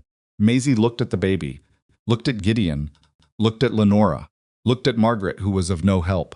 Then she looked at the baby again, with the expression of someone reserving judgment. "She'll be fine with him," Margaret said. "She's like her mother. She assesses before she commits." Gideon looked up at her. Her first mother or her second? Margaret held his gaze. She had Lenora's eyes, the same quality of directness in them, the same willingness to hold a look past comfort. "Both, I think," she said, "from what I can tell." He stood up. He looked across the room at Lenora, who was watching this exchange, with Silas asleep against her chest. Both, Lenora agreed. Margaret stayed for 3 months. She arrived a precise woman from Boston, and she left a woman who had helped build a section of fence on the east's pasture, who had learned to manage Clara with a patience that impressed, even Gideon, who had sat at the kitchen table with Lenora on 40 evenings talking in a way that Gideon could sometimes hear through the thin walls, not the words. Just the tone, specific register of two women who have been circling toward each other for years and have finally found the room to close the distance. The night before she left, Margaret sat with Gideon at the table after Lenora had gone to bed, tired in the way new mothers are tired, that has nothing to do with sleep and everything to do with the fundamental restructuring of existence. Margaret had a cup of tea, and Gideon had his coffee, and they sat for a while before she said anything. "I want you to know," she said, "that I was afraid for her when she left Boston. Not because I thought she was wrong. I knew she was right to go." She turned her cup. "I was afraid because the world is not always kind to women who insist on their own terms." "No," he said, "it isn't. She found a place that is." Margaret looked at him steadily. "Partly because of you. Partly because of her," he said. "Yes, she allowed that. Mostly because of her. But you gave her the room." She paused. "That's not a small thing, Mr. Thorne. In my experience, it's quite rare." He didn't know what to say to that. He said, "She gave me room, too." "I know," Margaret said. "She told me. She finished her tea. Take care of her." "She'd say she can take care of herself," he said. "She can." Margaret stood. "Take care of her anyway." He thought about Lenora, standing on a frozen porch in December, pounding on a stranger's door, half dead and still organized, still moving forward. He thought about her reading the committee's letter and writing back without asking his advice. Most of its windows were dark. He thought about the way she'd turned a ring on her finger during a ceremony she'd approached, like everything, on her own terms. "Yes," he said, "I will." The years settled into a shape. Not a perfect shape they never were, and anyone who tells you otherwise is selling something. There were bad winters and tight years, and 2 seasons where the market for cattle dropped badly enough that they ate beans 4 nights a week and didn't mention it to anyone. Silas turned out to be a child who broke things at a rate that suggested genuine gift or genuine carelessness, and it took several years to determine which, and the answer turned out to be both. Maisie grew into a girl of serious opinions and selective enthusiasm, with her father's stubbornness, and as Margaret had observed from the beginning, something of both her mothers in the way she assessed things before she committed.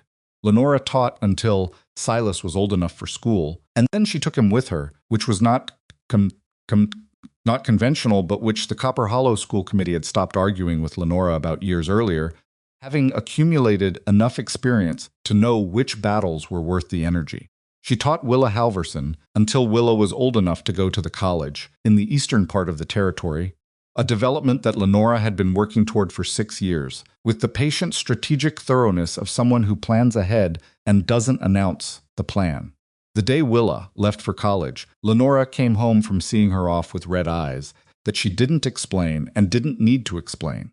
Gideon was in the yard, and he saw her coming up the road, and he could tell from the way she was sitting the horses fought.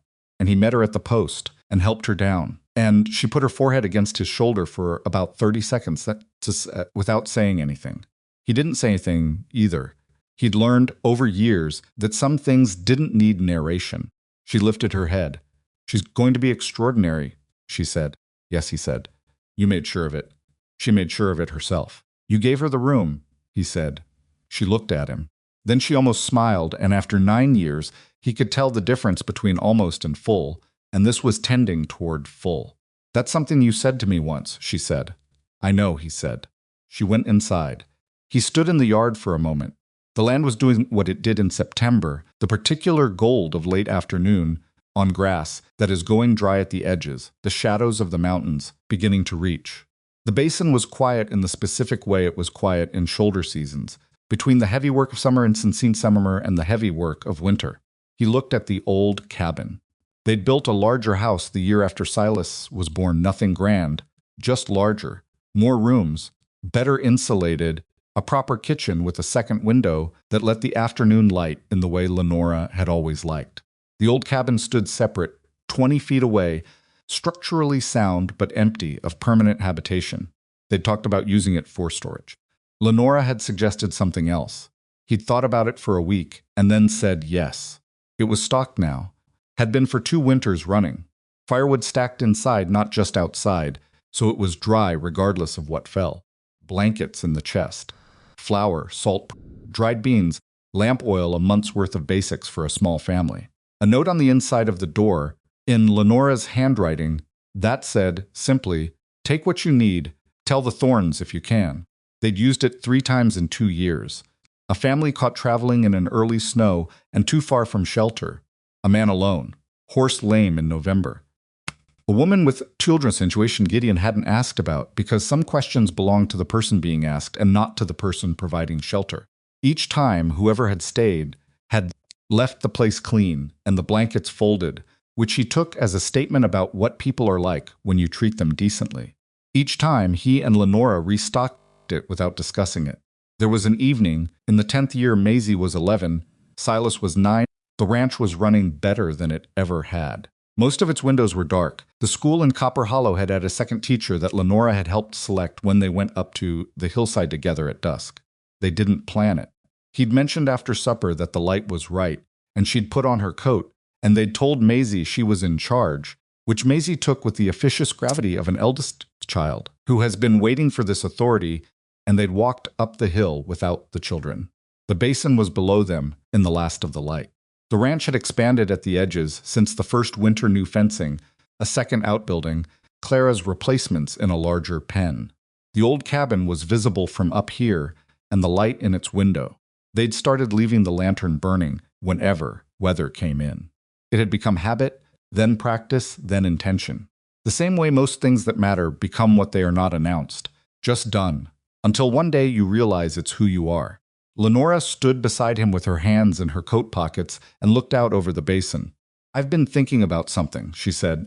He waited. "That first night," she said, "when I came to the door," she paused. "I've thought about it a lot over the years. What would have happened if the roads had been clear? If I'd made it to Copper Hollow without incident?" She turned slightly to look at him. "Maisie might not have made it." "No," he said. The word was simple and heavy.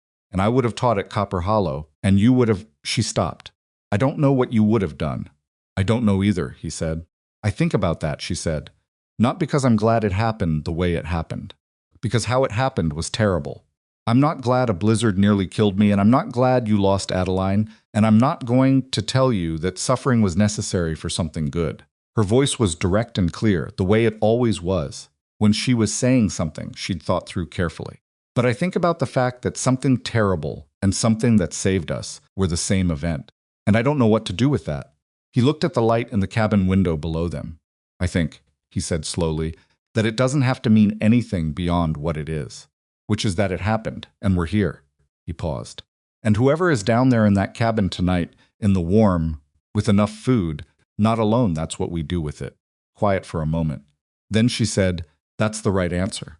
I've had 10 years to think about it." She looked at him with the expression that was, by now, as familiar to him as any landscape he'd ever looked at, the direct eyes, the contained warmth. Thing underneath that was never fully contained, and that he'd understood from the very first week was the truest part of her. The part she'd come 1,700 miles to preserve. The part that had walked a mile in a blizzard because a family in Copper Hollow needed milk, and it was the right thing to do. "Come on," she said. "It's getting cold." They walked back down the hill. The light was nearly gone, and the night was coming in from the east, the way Montana nights do in autumn, fast and complete. No gradual transition, one moment light and the next dark with stars. He put his hand over hers as they walked down. She didn't pull away. She didn't comment on it. She just walked beside him, with her hand in his, and her coat pulled close and her eyes on the path. Below them, the lantern in the old cabin window burned. It had been burning for 2 winters. It would burn for many more.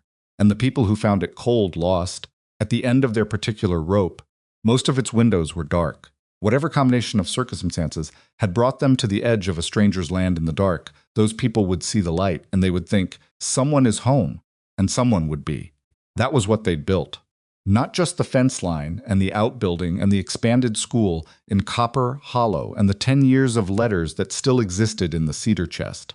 Not just the 2 children asleep in the house below them, Maisie with her serious opinions and Silas with his catastrophic relationship to breakable objects. Not just the life that had grown up around and between them, imperfect and real and theirs. They had built the thing that the blizzard had been the accident of beginning. The thing that a frozen woman pounding on a stranger's door and a man who opened it had started without knowing what they were starting. They had built a place where the door opened. That is not a small thing to build. Most people never do it. They mean to. They think about it in the abstract, in the comfortable distance of a warm house, and they feel the good feeling of imagining themselves as the person who opens the door. And then the storm comes, and the hour is wrong, and the cost is real, and the feeling is harder to locate. Gideon and Lenora had been the people on both sides of that door. They knew what it cost. They knew what it gave back. They walked down the hill together in the dark, with the light ahead of them, and the night closed over the hillside behind them like water, and the basin was quiet, and the stars above Blackstone Basin were the particular density of stars in places where no other light competes. Inside, Maisie had put Silas to bed with dubious authority and was sitting at the table with a book, which was exactly what Gideon expected and exactly what Lenora would have done at 11. And Lenora saw it when they came through the door, and her face did what it always did, and she didn't try to stop it. He went to bed fine, Maisie reported without looking up from the book. I was very firm. I'm sure you were, her father said. Mrs. Henley's daughter came by, Maisie said. She said there might be snow tomorrow. Early snow. Gideon and Lenora looked at each other. I'll stock the cabin in the morning, he said. I'll do the blankets tonight, she said. Maisie looked up from the book with the expression of a child who has always known this about her parents but finds it worth observing anyway. The light's already on, she said. I turned it on when I heard the snow was coming.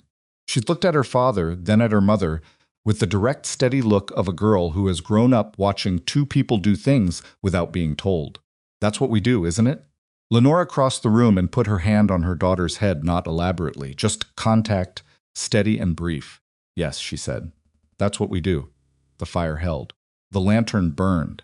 And outside, the first snow of the season began to fall on Blackstone Basin, silent and without ceremony, covering the land in the slow, patient way that winter always comes, not asking permission, not announcing itself, just arriving.